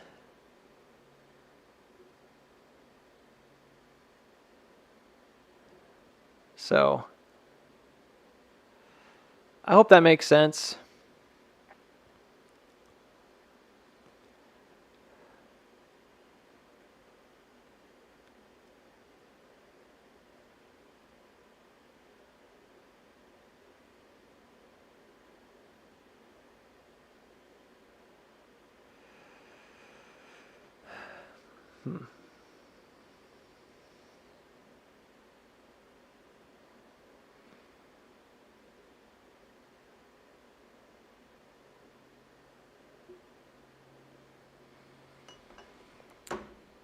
Anyways.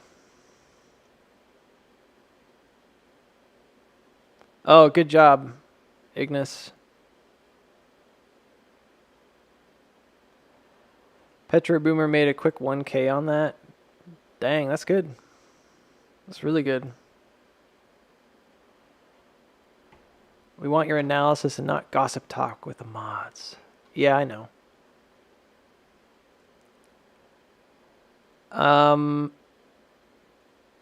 I was trying to figure out what was going on with the link. That was all. And I know that there was drama, but I'm trying not to dwell on that. It's just very recent, so it's hard to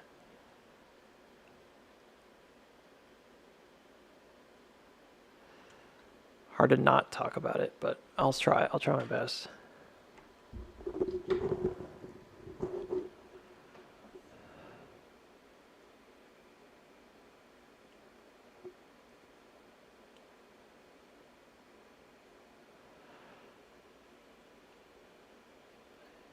It says, Tundra says a lot of ODTE, 0DTE put sells that are on the local bottom and some bought for next week.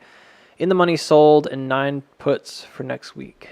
So I don't know exactly what he's talking about, but I think that there's going to be, again, a week of kind of chill. Yeah.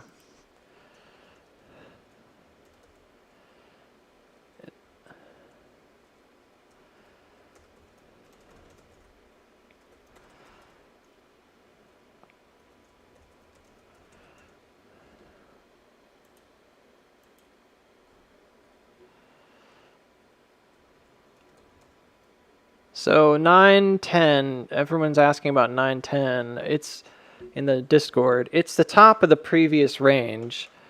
It also makes a nice 50% retrace. But there is a creek a bit lower. Technically, the creek, so it just depends on whether it goes to the creek or goes to the top. I don't know. Sometimes it goes all the way down to the creek, like it did that in August, but the creek was also like at the top, so it kind of makes it difficult to say. In January run up, it did not come back down to the creek per se, but again, it had kind of already made like a secondary creek. It's a bit confusing. So there was more than one. In the May run up, it definitely did not come down to the creek. It only came down to the previous top. So in that case, it was very much the horizontal levels. You can't really know for sure till you get there, but yeah, the creek is a bit lower and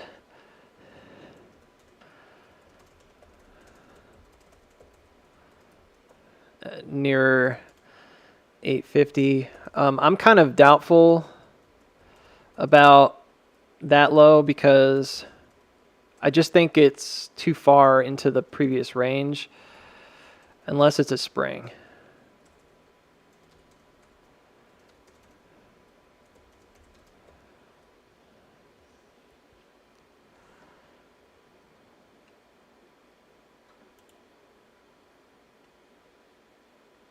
So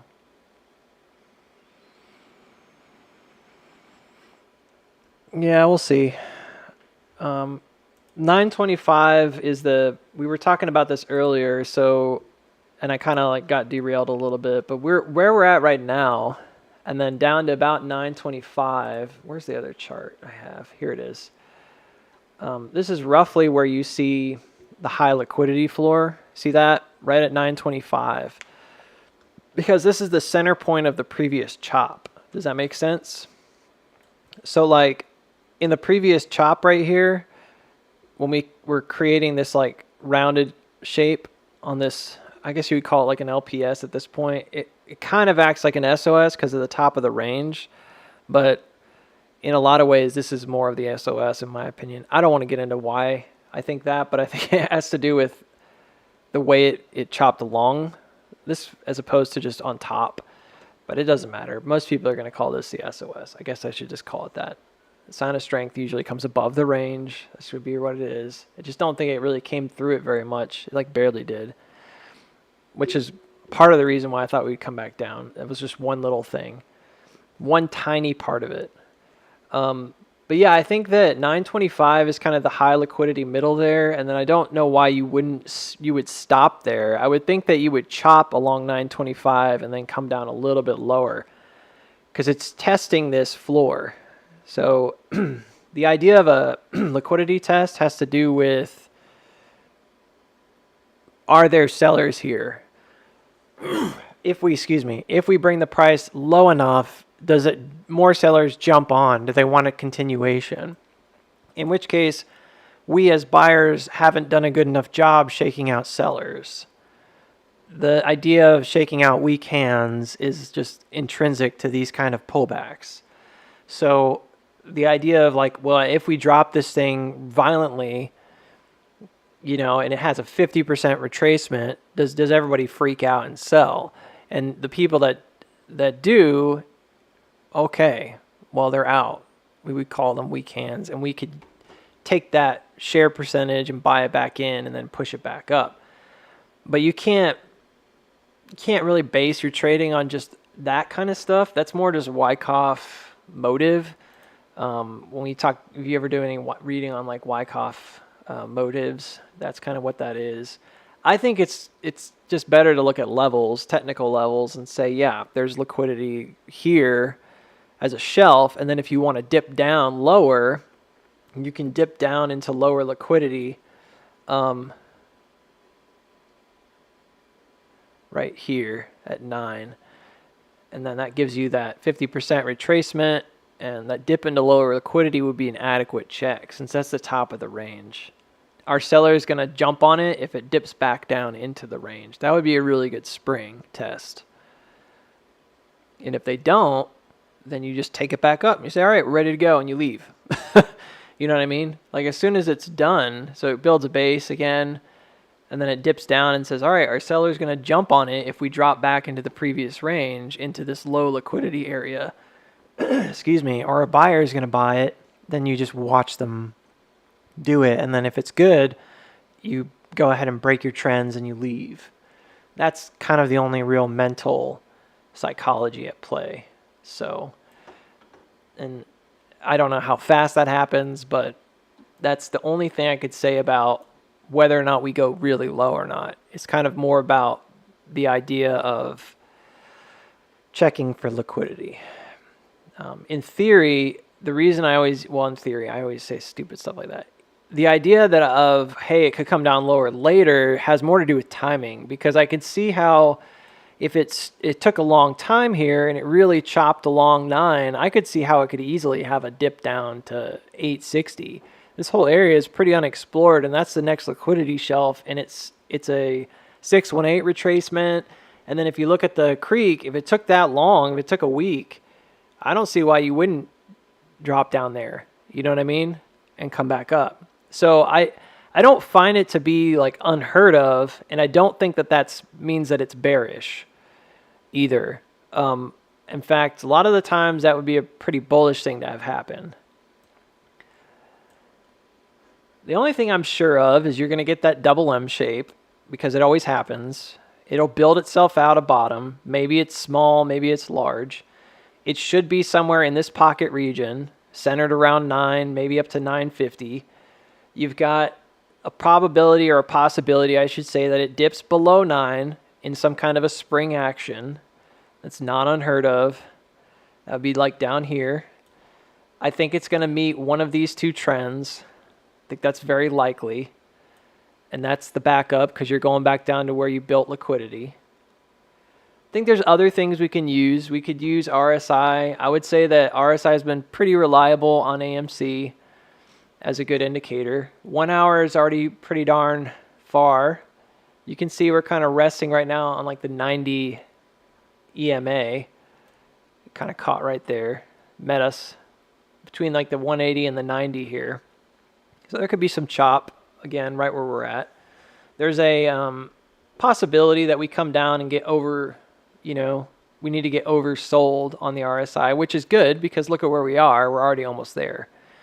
And we're not even 50% of this move yet. So this kind of a drastic move might seem bad, but if you get oversold more quickly, it's good, right?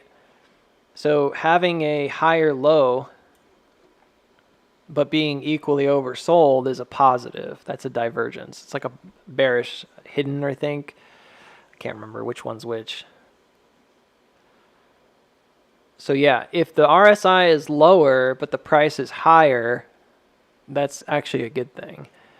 Because it means that it's becoming oversold more quickly at a higher price, which means the market is finding more buyers, right, than sellers in that case. Does that make sense? Okay, hopefully that does. But anywho, yeah, this is the target range, so there's not much to say yet. I think the rest of the day might be kind of boring. We might see it kind of continue to chop until it gets down to the lows. I'm not really looking for any kind of major reaction to the upside, but if there was going to be one, let me see if I can do this. It would probably be here. Does this make sense? Like it would be a reaction back up to near 10. Because if there is a big hook at any point, it's probably going to come back to an intersection between a couple things. And usually we see that it might be this trend. Does it make sense? You guys are like, yeah, it makes sense. Like this would make sense to me, to have it kind of come up and then redistribute down, because it would be testing the trend again, and then it would also be testing this floor.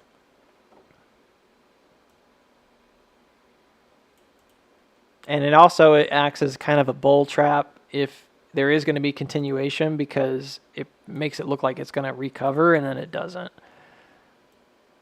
And the big thing here would be just watching what happens on this particular level. So it would be like, oh, it comes up and has this big reaction. Everybody's like, oh yeah, it's bullish again, woo! And then basically at this point, if it breaks down and hooks, it's probably going to head down. And if it holds support and then makes a higher high, you might see continuation again, back to the upside. Makes sense? Either way, it's a dicey place to try to trade up. I wouldn't be trading up on this unless it got above here today. I wouldn't want to trade it against the trend in this case, because I don't think it's done any accumulation down here. So unless this comes back above like 1040 or something like that, which is $1 away now, I don't feel like this is very bullish. You're welcome to trade this if you want to just trade the trend break. I don't feel like there's anything wrong. If you want to trade it, trade it. So you could watch this and say, I think I have this line on the other chart. I don't have it on this one. But you could say, yeah, man, if it breaks here, I'm going to trade this to the upside. Okay. So where's the target? Where are you heading? That's what you'd have to decide. Sometimes we might get like hints of that. Like, I think this is possible. Kind of looking at this, trying to determine if it were to break here.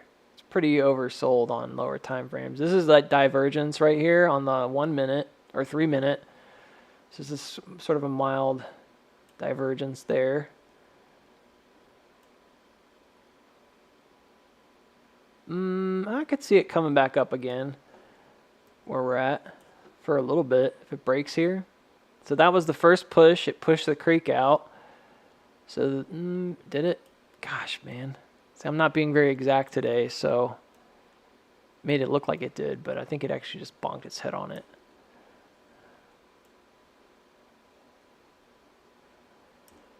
Yeah, I don't know. It looks like it's much farther out. I think it's trying to, but I don't think it made that move. It didn't move enough. So I don't think it breaks till over here. So you could have like a late day break to the upside that comes and tests these levels. If this ends up being kind of like a midway point, this would make sense to me. Right there. And then I'm just going to say it because I have to say it, but I'm still kind of favoring bear side right now. So in favor of bears, I think this would then come back down if it does make that move. So something like that, just to kind of like test it out. And then we probably have some continuation after that, back down. This could end up becoming like a pretty easy to spot.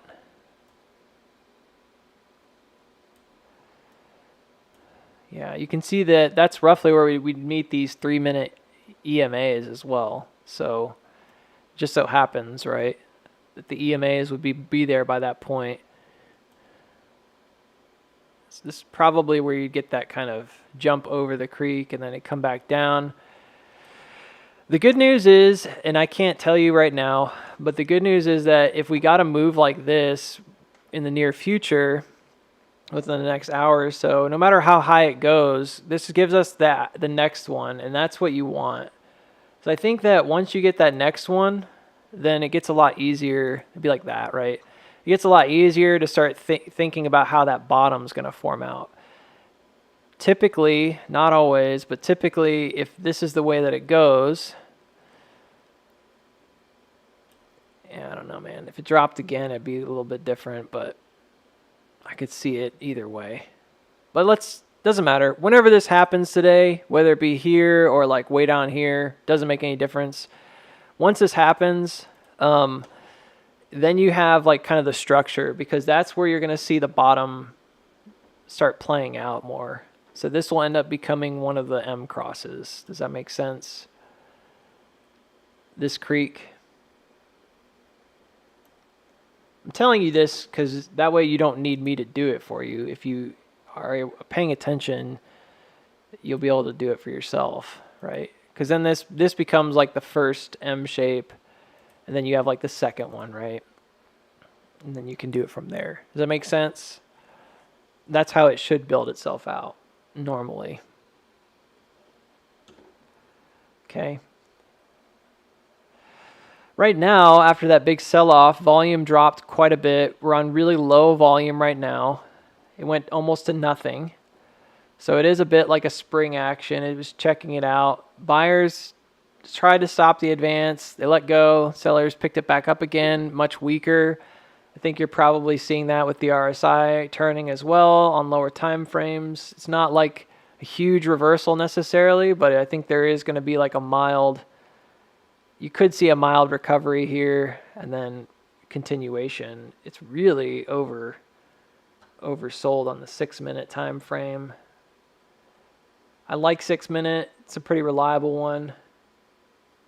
If you're doing swing trading, I wouldn't use it for much else. Let's check like 15. 15 is just oversold. It's about as oversold as it was back here.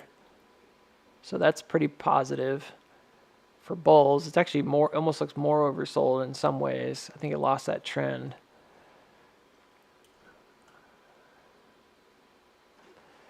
Higher time frames, I really think that we want it oversold on the hour.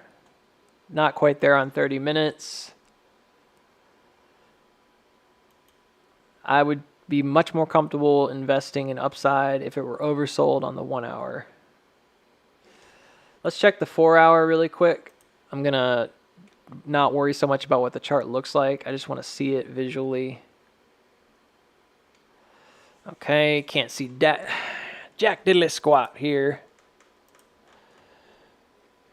So the 4 hour, I was telling everybody yesterday, and I think Metzger was telling people too, it had just gotten oversold. I use a setting that's not quite always like what people use. So I use like 14, SMA 14. And if you look at this on another chart on the 4 hour, let's go here and we'll take a look. Oh, look, it's hitting that It's right on that guy right now. It's pretty cool. The fib fan, pretty useful. But let's check out this one. I think this one's different. Yeah. So this one is 18, SMA 18. So on this particular setting, you won't see any kind of, this is a huge chart. It's kind of a mess. It doesn't look like it's completely overbought. I keep saying oversold, and I'm saying it wrong. I'm sorry. Flip-flopping. Oversold's down here, overbought's up here. My brain just doesn't, I'm not thinking about it when I'm saying it. I know what they mean. So this one's kind of cool because on the 18, it looks like it's back down to about 50%, and it looks like it's testing the moving average. That's not unheard of. It's not unusual. And that kind of a reset would be really healthy for AMC. On the other one, it definitely looks like it broke down already. It's almost to the 50 as well, but it looks like it broke that moving average. So the moving average is obviously higher because I have a tighter window. Instead of it being 18, it's at 14. Does it make sense? So it's tighter, and so therefore it looks like it already broke. Anyways, I like that. I don't know. What else is there to look at? We could look at SPY. I'm just kind of waiting to see what happens here. Yeah, pretty much nailed it on SPY. I'm happy with this chart. Don't think I could have done any better. The buy-in here will be if it manages to find support down here, and I don't know if it's quite done yet. I may need to come down one more time. I'd like to see it hit 430 if possible, but I think it already hit the previous top, so double bottom is always nice. Maybe not there yet. I don't know. I can't really tell. Looks close. I'd like to see it hit one more time around 430, so not far off. And then I'd like to see it jump the local creek here and start making higher highs. We can zoom in a bit. This might be a really easy trade too, because I think the next place it goes up to is very high. It's like 440 something. Yeah, man, this is a pretty decent call out. The only thing that didn't happen was this. It didn't push resistance here. It actually got stuck beneath it. That's okay. Sometimes when it's really strong, you see it push and then retrace, and didn't do that. It kind of pushed, reacted, and then jumped it. Yeah, I'm a little nervous about where it's sitting on the 15. Did it, what's the high here? 437.22.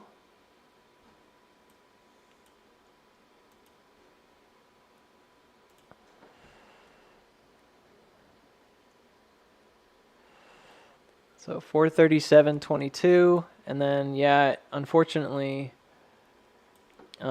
this looks like it distributed. See, I came just above it, went to 437.27, and then hooked, and then that was where it starts to drop, slightly above the buying climax. Yeah, I gotta tell you, it doesn't look too hot right now. This looks a little more like an LPSY to me. So I suppose it'll just depend on what happens when we get back below. It just seems a little bit weak. So it needs to hold where it's at, I think. I don't really want to see another dip. If it does double bottom, that's okay. We're not quite there yet. There's a number of reasons why the market can go up or down fundamentally, so I'm not going to get into that. It's pretty straightforward, I think. I would just be waiting. This doesn't look bad. I'm waiting for a break locally of whatever is going on here on like the 5 or 3 minute time frame, you know. It looks like it's about to try breakout. And then I would watch and see if I wouldn't take this line as like the gospel truth here. I would just watch and see what happens once it jumps this creek. If it makes a higher low, I think it's strong. If it sells off again, it's kind of weak. 1, 2, 3. We could end up with one more extension down. So just kind of watch it. So once it jumps this creek, I watch for a higher low. If it makes a higher low, then you might be in a good place to invest. So it needs to make like a higher low here.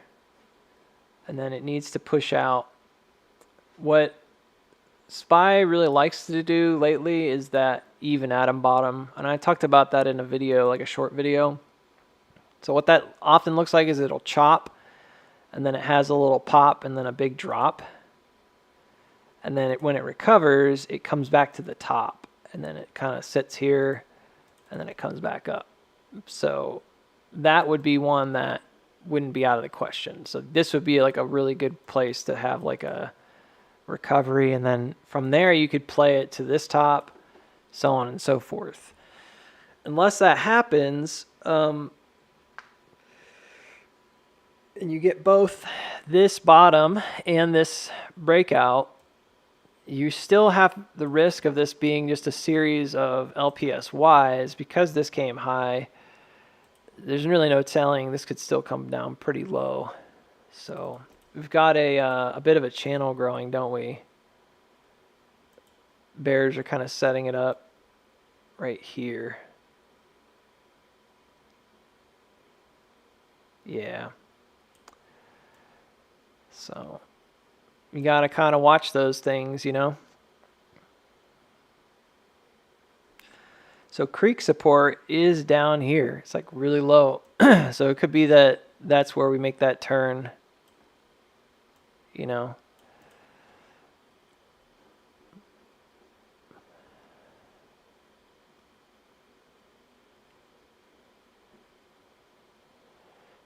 Yeah, maybe an ABC correction. I'm not a big Elliott wave guy, so I'm not sure how to count it.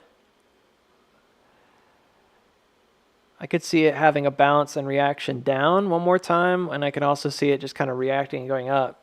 It just depends on if it's 3 or 5, and I'm not really sure. Let's see if there's anything else we can look at.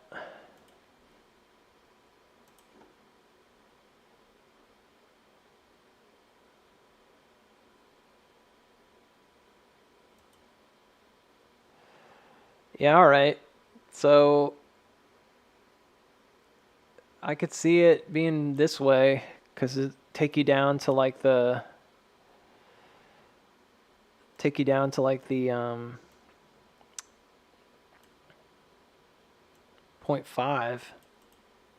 It just depends. As you can see that the 430.89 could provide support. Its previous high over here. It's close enough to the creek. It's got kind of all the markers of a good liquidity test. But it wouldn't surprise me to see it react and reject here more officially, and then drop kind of low. Final push down. And this is just sort of like a bear flag, right? It might seem like a bad thing, but in the end, this kind of a move could be really good because you're going back and you're testing this previous supply right here where we were stuck. So unfortunately, it's kind of a nothing burger right now either way. Because from at least a Bukowski standpoint, you wouldn't trade this until it broke back above whatever the chop is, which is kind of dangerous. So it's either this channel, like it's kind of boring. I mean, not dangerous. You would either trade once it breaks this channel or you trade once it breaks the previous high, and then you just trade it up. There is a way of measuring this potentially. I think it's this width doubled. So yeah, the price target here is pretty clean. It looks like it comes back up to 443. It's almost exactly like this liquid floor here. So there's a really good trade here as long as this finds support and pushes back to the upside. This could be a really strong trade. You know, you just want support here. As long as it finds support, I think you can get a nice push back up. Price target's very clear. It would come all the way back up to 440s. As long as it gets support, and that's the big thing. You can't have it reject here and then reject the creek area and then drop. That doesn't count. Like, that's a reversal. So it needs to find some support on the creek, and then once it does that, I think you're going to get a big push back to the 440s. Probably this stuff happens while AMC is doing its thing, and it might take again until about next week sometime. So could be all at the same moment, you know. I like this. So this makes sense.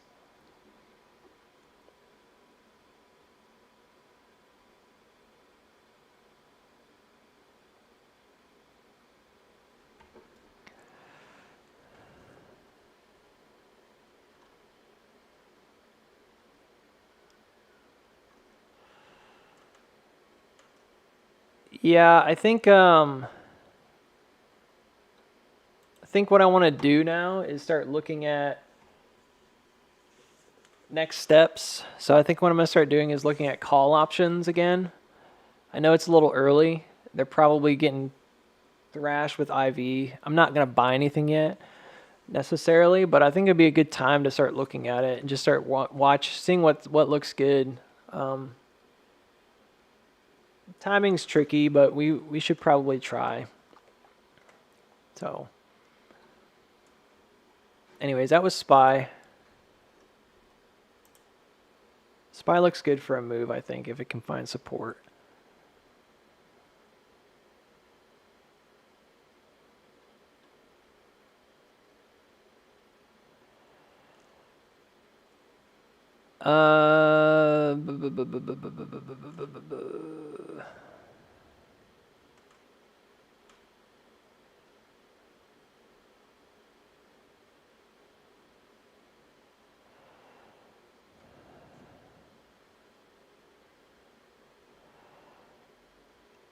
Yeah. All right, let's take a look. Are we in spring territory? I don't know about spring territory. It depends on what chart you're looking at. I talked about a couple different things. I think I had on one chart like spring right down here instead of like backup. What I meant is that it's like a place that you might see it dip low. So when I talk about a spring, I actually think it's below 9 or like 910. Because a spring would be, by definition, we've created a new range and we're checking the liquidity of the previous range in the case of them stacking like that. So anything below 910 is more of a spring. This is just an LPS, I think, like a backup to the creek. So, which is what I've been trying to get across in our Discord group for a week, that it's not bearish, it's a backup. And AMC has done them historically on every big move. You get that nice accumulation, then it rises, then you break out, and then you pull back. You find that there's support on the top, and that guarantees, in my opinion, that there's going to be a bigger move next. So this kind of a move is a big deal for us because the next one would be the one that would be, in my opinion, like almost more significant. So someone asked, do you think it's not going to come back above 1170? No, that's not my TA. I don't know if other people are saying that. I think the next move, and I'm picking kind of like one of the messier charts to look at, but I want you to see what I mean. Like, this is kind of what I'm talking about here. I think the next move is just another push. So I think when we find that support, that's going to let us know which one of these trends. Here, I'll get rid of the fib thing for now. Which one of these trends is going to be dominant to the upside here? These guys, I know you can't see them all, but I've got like 5 of them because I'm not sure which one's which. There's no like actual, this, I don't know how to make sense of this. There's no trend that's to the wicks. So you kind of are looking at it like, well, where is support found? I think it's this one, this outer one. This one's kind of steep, so maybe, but I think it's this outer one. So we'll see. We'll see how low it goes. Once it gets there, you should see a buy back in, and then it should come back up an SOS. And that's the thing that I'm talking about with, like, this is why I think it'll be really good. Because the general pattern here is not just, oh, it's just going to die or it's just going to go sideways. But the pattern is typically like we get that buy-in and then we come back above, right? And then we break out and we go, you know. And this is more or less what I'm saying is really good. Like, this is very bullish for us. I think that's when we're going to go up and get that gap fill. So it's not, it shouldn't be looked at as a bad thing. It should be looked at as an opportunity, because if you can wait it out and you're patient, it doesn't matter if this recovers today or Monday or Tuesday or a week from now. It makes no difference. It could be Monday the 23rd before it takes off. Who knows, right? We're going to have to watch and see how the levels play out. After this, there's going to be reactions, and then it's going to create a bottom. As long as it's bullish, that should happen. Once that happens, then you can watch and see, like, all right, well, you know, where does it go to, you know? And the benefit now is that we do have some targets, so we can use that because we know where the top is. We're not guessing anymore. A lot of my TA this past week has been me determining which one of the 50%, wherever that is, which one of these 50% things we're actually swinging around. I think it's this lower one. So that was pretty close to being right. There's really only 3, and I was favoring the second 2, which were 1080 and 1115, but I didn't understand 1115. I was like, where's that number coming from? Turns out that's the number that was picked. I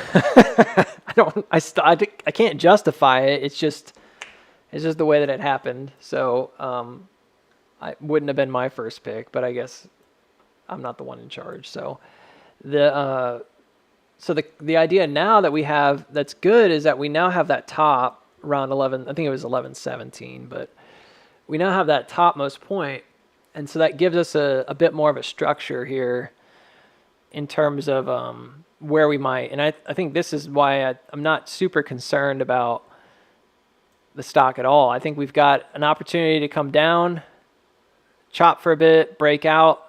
We should move very quickly this time from probably 940s all the way up to 1130s. This will be like a fast move because we've already traded it. So as long as we form that accumulation down here at some point, no matter what happens, once we break this level, whether it be sooner or later, we should see it move very quickly back to the upside. And what we might want to do is, let's see where that gap value is. So get off of this. Let's see. So the high here was 1373. The close was 1361. So either one, 1373 or 1361, that could be your target. I'll use the lower target just to be a little more conservative about it, because that's just the way that I am. I prefer to use the lower target when talking about upside, and the higher target when talking about downside. You always could go beyond it.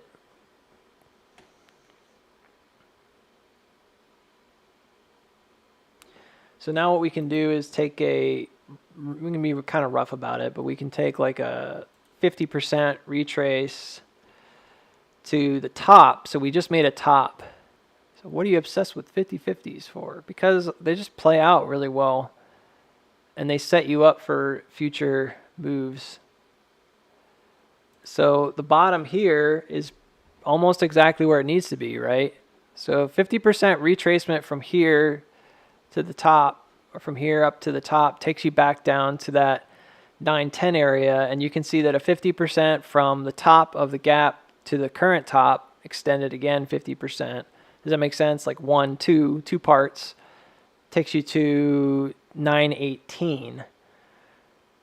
So it's possible 918 is where we end up taking off from.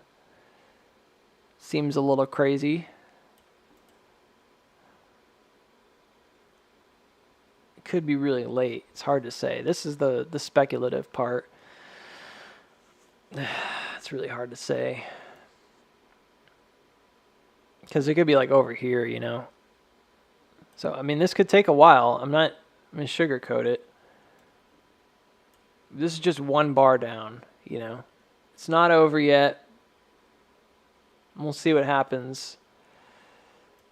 If this ends up being really reactive today, this could end up being more of like a downward bear flag kind of chop instead of what I've been drawing, which is more of like a drop and then sideways. Totally possible as well. Yeah, I could see that. Either way. It doesn't matter, okay? If it does take off and we happen to be right, and it's like, oh, it's about 918 or 920, anything that happens before then is just kind of whatever. But it would make more sense that it would happen later, so you can get like multiple jumps and crosses and all that stuff. So it could be all the way up until October 26th. Could take quite a while. So that would be nice though, because if you did this, then you would have a more definite, like, here's the move kind of thing. Because then it's a 50-50 swing from here to the top again. Right there. And I do think it would be more violent than the first. Because you have no reason to, like, trade this liquidity again. You've just traded the bottom area that you want to trade. And then typically this is where we start seeing actual explosive moves on AMC after that first big backup. Another thing this does for us that I didn't really talk that much about, this is that cat ear line. I won't really get into that. But it does give us a sense of a secondary trend here. So see how that works pretty nice. How did you do it? I don't know. It just always works out because the institutional algorithms that are used tend to build these out pretty well. So it always seems to make sense that's where it could be. So anywho, maybe it doesn't happen exactly like this. Don't really care about that part. But this is where I think you would see some bigger moves. And then what's interesting at this point is that if it were to happen this way, we'd have a lot more in terms of yeah, man, that's looking really good. I really like that. I like that one a lot.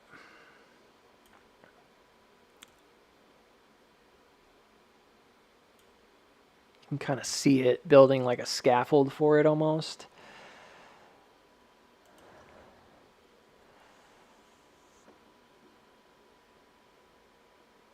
This is the only thing I'm not sure about. It's this lower portion. I just don't know.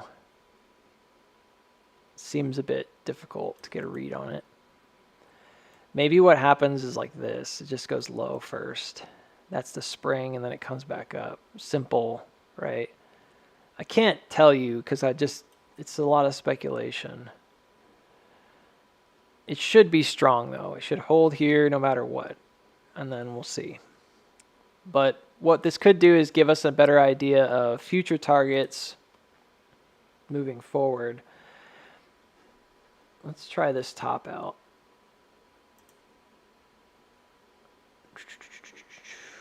Because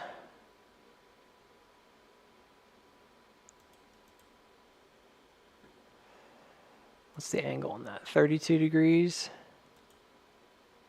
Oh, that doesn't help me.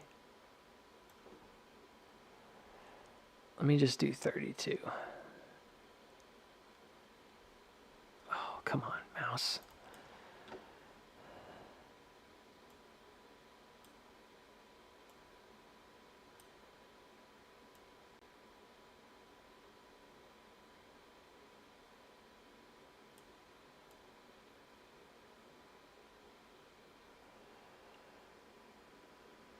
I don't know, that's really steep.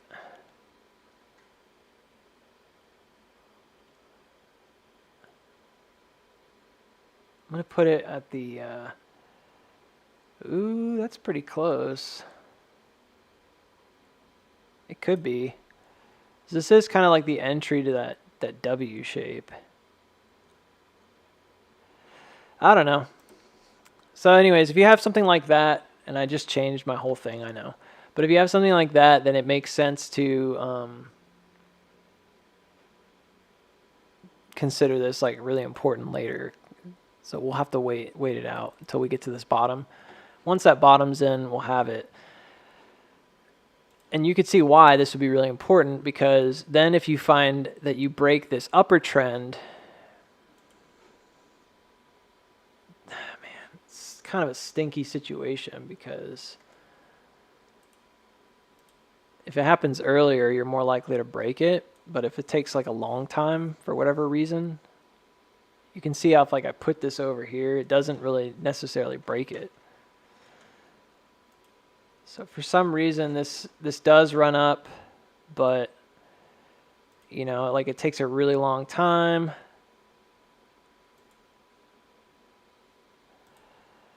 You could see what this would do for us, maybe negatively. We could get kind of range bound.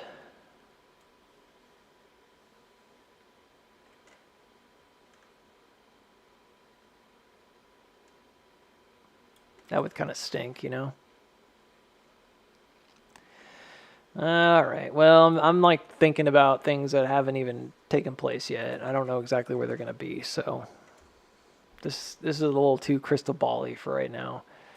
But, you know, this is positive in a lot of ways to have that top. And then once we get the bottom, it'll be easier for us. Because I think then we'll be able to judge whether or not this is broken out or not. And if it does, that gives you like a really clean way of looking at the price movement. Long term, I had some other stuff that I was looking at. I don't really want to get into that right this second. But maybe if I have that chart available, I'll just pull it up. I don't think I do. Yeah, these are almost exactly the same scenarios I just drew out. Oh, that's because it is the same scenario you just drew out. So what is this? Click the wrong one. Smart Booksy. This looks just like my other chart. It's the same chart. This is really speculative, and I probably should just stop here with this one because it's like way out there. But I noticed that these downtrends, they go back pretty far. And I'm curious if we end up in like a reaccumulation in the middle here after this push out. So I think the next big push could be really high. I think it ended up coming up to like $21 or $22, which is pretty high. But I think that's likely. So I was looking at these parallels, how they set up specifically on this last like 4 months or so. There's a lot of them. So I think it's safe enough to say that they might be used. And I'm curious if we see a bigger reaccumulation in this pocket right beneath 2. Ape did most of its trading at that level.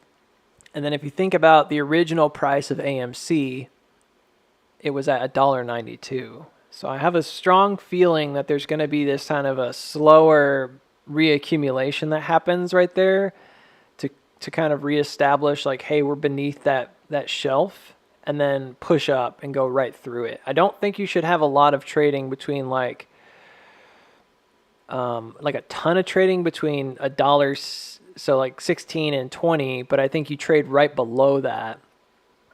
Okay. And then you push back up, and this time it should go back up to like that 45 mark. So I still have a lot of hope that we're going to see 45. And it will be soon. Like this is December. This looks like a ridiculously long time, but it's more of like, no, this is more like just a December move. So anything here with this backup, you can see how tiny this is in comparison to everything else.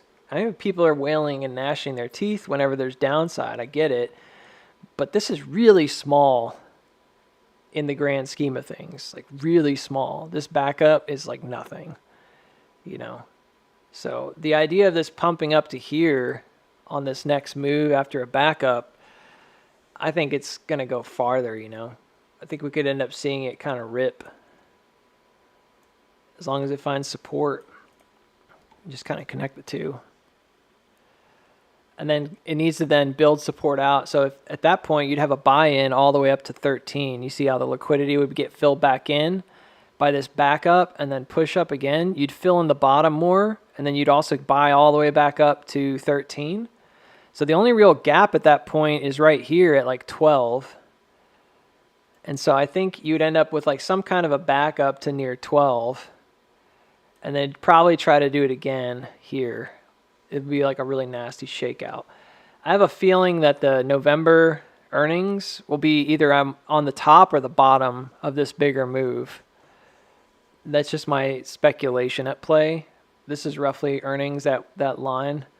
But I have a suspicion that the move is going to either run up into it, which is often how it happens, or it's going to stop right on it.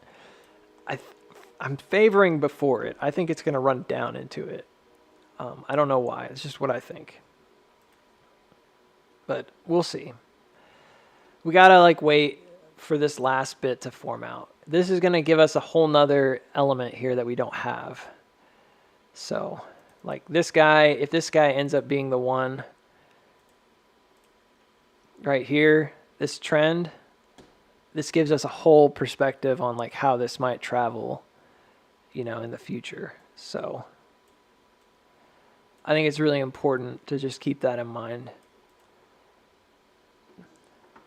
versus the lower one, which is pretty far down here. Could be a lot more sideways.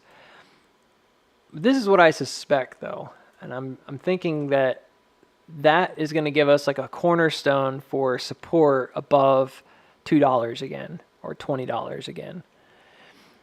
And at that venture, we get to this place where it starts looking a lot like the macro schematic, and I get that. A lot of it's going to depend on what happens, in my opinion, over here. And this will probably be more like turn of the year. I don't think it's going to be like tomorrow or next week. So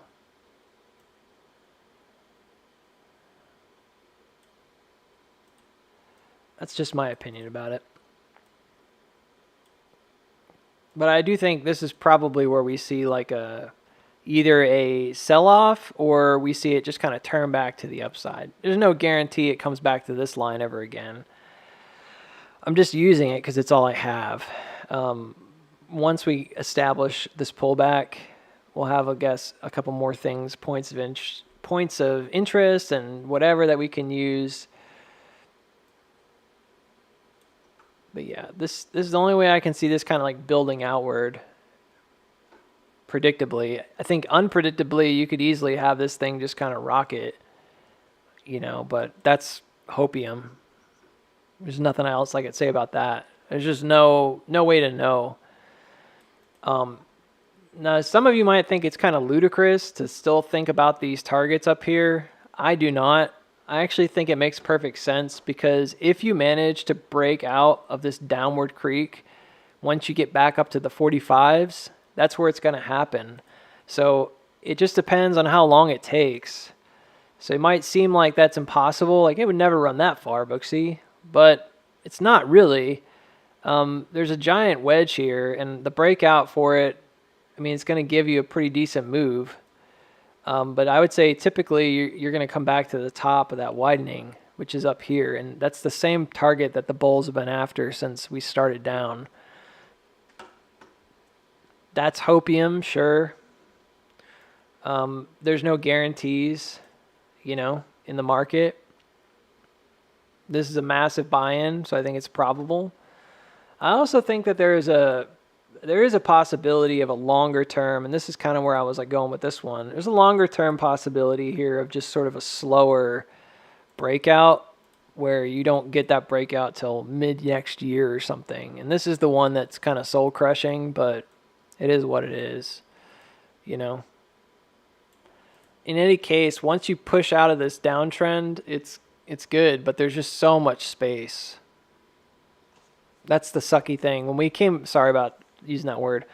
When we came down, um, when we came down as low as we did, we kind of lost the opportunity to make that V-shaped recovery the way I thought we might, and unfortunately, that's just kind of all there is to it. But it's not completely done. You know, you don't get that immediate recovery, you're in trouble. It's not a terminal spring. But it's also not like horrible either, you know. There's still a lot to be taken from this, and long term, I think there's things here that are fine, you know. I see this as kind of like one of your main trajectory points. You can see it's pretty similar to this trend we've got going out. This is a 41 degree mark. This is 48 degrees. The downward and the outward could be really similar in the end, but before you get there,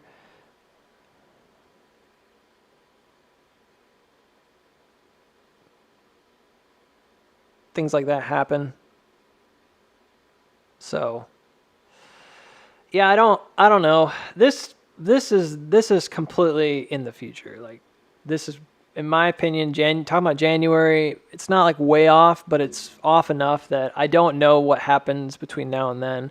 You could easily have some kind of a massive pullback here, and that could drastically affect, you know what I mean? Like, I don't think that's what happens. But if that did happen, then you have this kind of different perspective of like, all right, now that we've had this giant pullback, it makes it more likely that we might see it come back down because we've established another support, or they've tested for liquidity in an area that they may want to come back to, you know, and we can't really see that way in advance. So as an AMC shareholder, I'm pretty excited because I think that we've got a lot of potential for upside.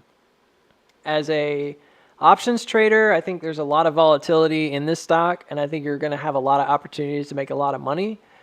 I wouldn't be going crazy. I'm not personally going crazy anyways, buying like leaps or anything. And if I were, it'd probably be for like middle of next year, summer, because I just think there's a lot of possibilities still.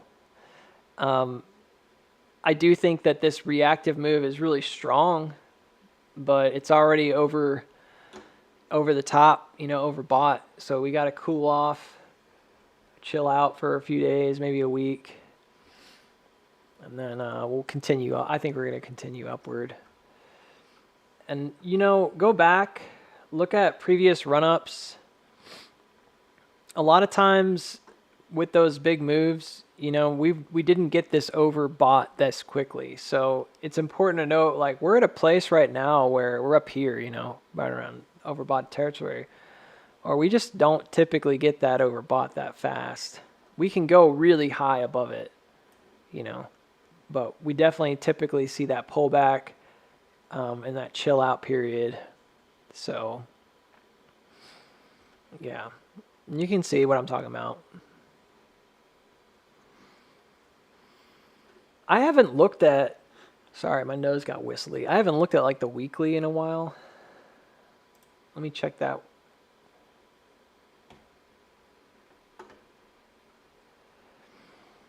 So unfortunately, this whole thing ended up being kind of like an LSPY. You know, you can see it. You can see the cat ears. This is kind of embarrassing how they're dangerous they are here. The same cat ears that propel us upward propel us downward.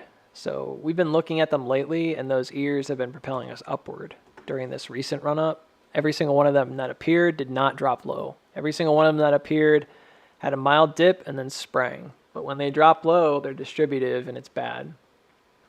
So you can see that in the end looks like a gigantic kitty cat ear setup, which is a distribution. Unfortunately, it had this appearance at the very end that it was not going to go down, and then it reversed, which kind of stinks. But it is what it is. Now it's been, it got down to being oversold, and it's higher. It's a lower price, but a higher RSI, so that's divergence. And so I can't even see what's going on because all these lines. Let me zoom in. It's just now crossing back above 30. So it's got a lot of room to the upside, you know? It's important to note though that like 2020, that was a big deal. I know, and it was COVID, and everybody's like, "Well, that's different." Yada. Yada. I get it. It is different, and it makes AMC look really different than it looks now, considering all the stuff that's happened with Ape. But it's also important to note that this has a massive weekly RSI divergence for like 10 months, and it still made a lower low. So RSI by itself is not the best leading indicator. It's really more observational in that regard, and it can tell you when there's a divergence like we saw going up, and that's why I was thinking we get a bigger pullback this week. It can tell you that something might be coming, but in this case, it's the opposite, right? It's like the price stayed pretty rejected all the way down until that divergence finally erupted. So when I look at this, I'm not exaggerating when I say that even if this looks really healthy and there's a ton of room to the upside, it doesn't mean you couldn't do something like this, which is a much longer term bottom. And that's what I'm kind of thinking in this particular scenario over here, where you could still have it cross to the upside, look like it's going to run, and then chop down again, before it actually does run. And I don't want people to think that's not possible. It's totally possible. And at least not on the basis of RSI by itself. I don't want that to happen, but that doesn't mean it won't happen. So I'd much rather see it find some kind of support here around that 30 mark and then just go. And I think a lot of the trading that happened on AMC in the recent year does support the idea that it could do that it could find earlier support, because it technically everybody's average, if you were averaging between AMC and Ape this past year, would be right around $3, which is this level. So in some ways, it makes a lot of sense to me that we might not do something like this. We might see it just kind of rocket to the upside.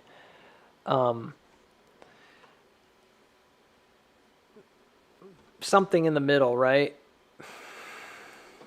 More like this. I'm not sure why I'd have this one here. I don't know where that came from. Does that make sense? So that's speculation, but I feel pretty strongly about that because of the fact that this area, even though it doesn't look heavily traded, it is heavily traded. It just is. It will never reflect it here because it was an average between Ape and AMC. But if a long or a short even accumulated or distributed in that region, then it's already been heavily traded, and it's just not going to ever show itself like that on AMC ever again because it didn't translate. So all we have is what we have for AMC.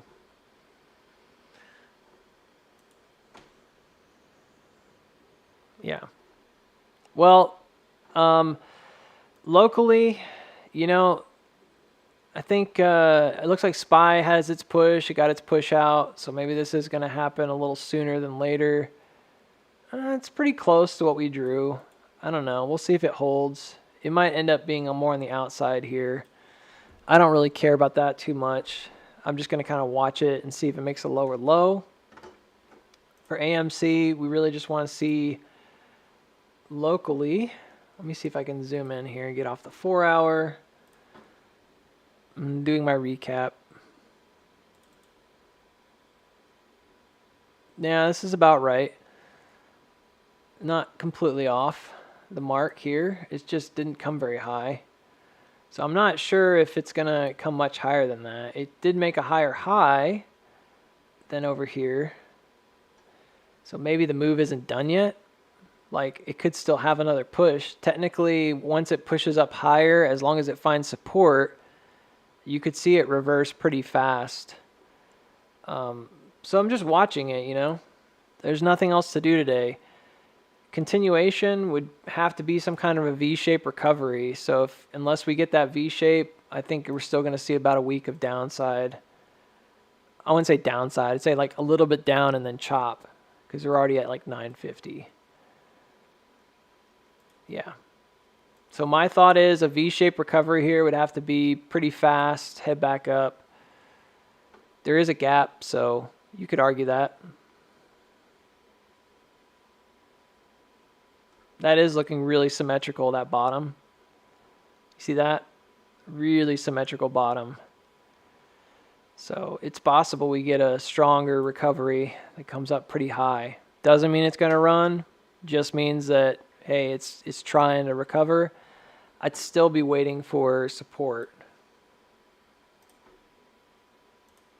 Even if it gets that V shape, I want to see it find support again at like 1040. Okay.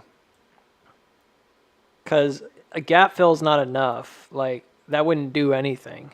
And with Max Payne sitting at, I think, 9 still today, you know, you have to wonder who's playing this and what they're looking for, you know. So, this is just an estimation. Yeah, I don't think anything matters to me unless we get back above 1040 at this point. Once we're back above this level, I'm going to feel a lot more bullish. Until that time, there's just so much that could happen that it seems a little bit silly to maybe over speculate. All right, well, that's all I got for you. Spooky Friday the 13th. I appreciate the folks that come out.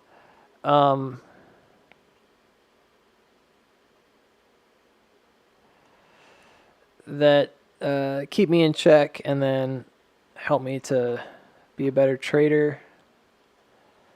And thank you guys for the support. I try to do it for the people that want it. I don't get paid to do it, so except from like Google ads and stuff. But I do like I like it. I mean, I like doing it. If I could make a career out of it, I might, but it's not really something that I really want to do forever and ever. So I'll let you all know about Discord stuff next time, maybe in a video or something. I don't know what's going to happen with the Discord group. I haven't heard from anybody yet about anything, and that kind of makes me a little unsure that I want to be there. It just feels a little unsafe for me right now. So the people that I had disagreements with are being very, very quiet, not talking to me, so not really in. And they're basically the ones in charge of the Discord, so that doesn't make me really happy. I will let you know if something changes. For now, I will be in the Discord. I'm sorry if you guys can't get on. Don't know how to fix that. I'm not in charge of it. I told them that the links weren't working, but don't worry about it. I'll still be posting update videos. I'll do one at the end of the day today and on Monday maybe. So no worries there. Just my expectations at this point, finally, just say it all, is that I think we're going to see, unless this is a strong V-shaped recovery, I think we're going to see that this is just a chop, and then we're going to drop again, and we're going to head down towards those 9s. 920 probably down to 9, and that's where I think we're going to be camping out, you know, in the future.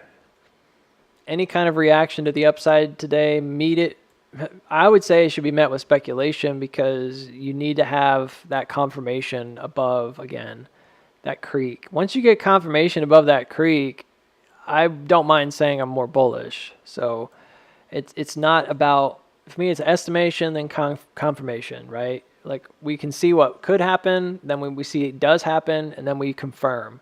Like, that's it. You can't do anything else. That's not, you know, it's not possible. So to predict anything else. Right now, low volume buy-in, doesn't look super strong. I still think we can come down more. I don't know. Maybe we do, maybe we don't. For me, this was the move, like the main move. So I feel like the main move's done. If we do come down again, it's not going to be as far. And I think it's over, you know, from there. And we're just going to watch it come back out. You'll talk to me? Thanks. Yeah, you guys have a great weekend. Enjoy the great October weather. And I hope you guys have a good one.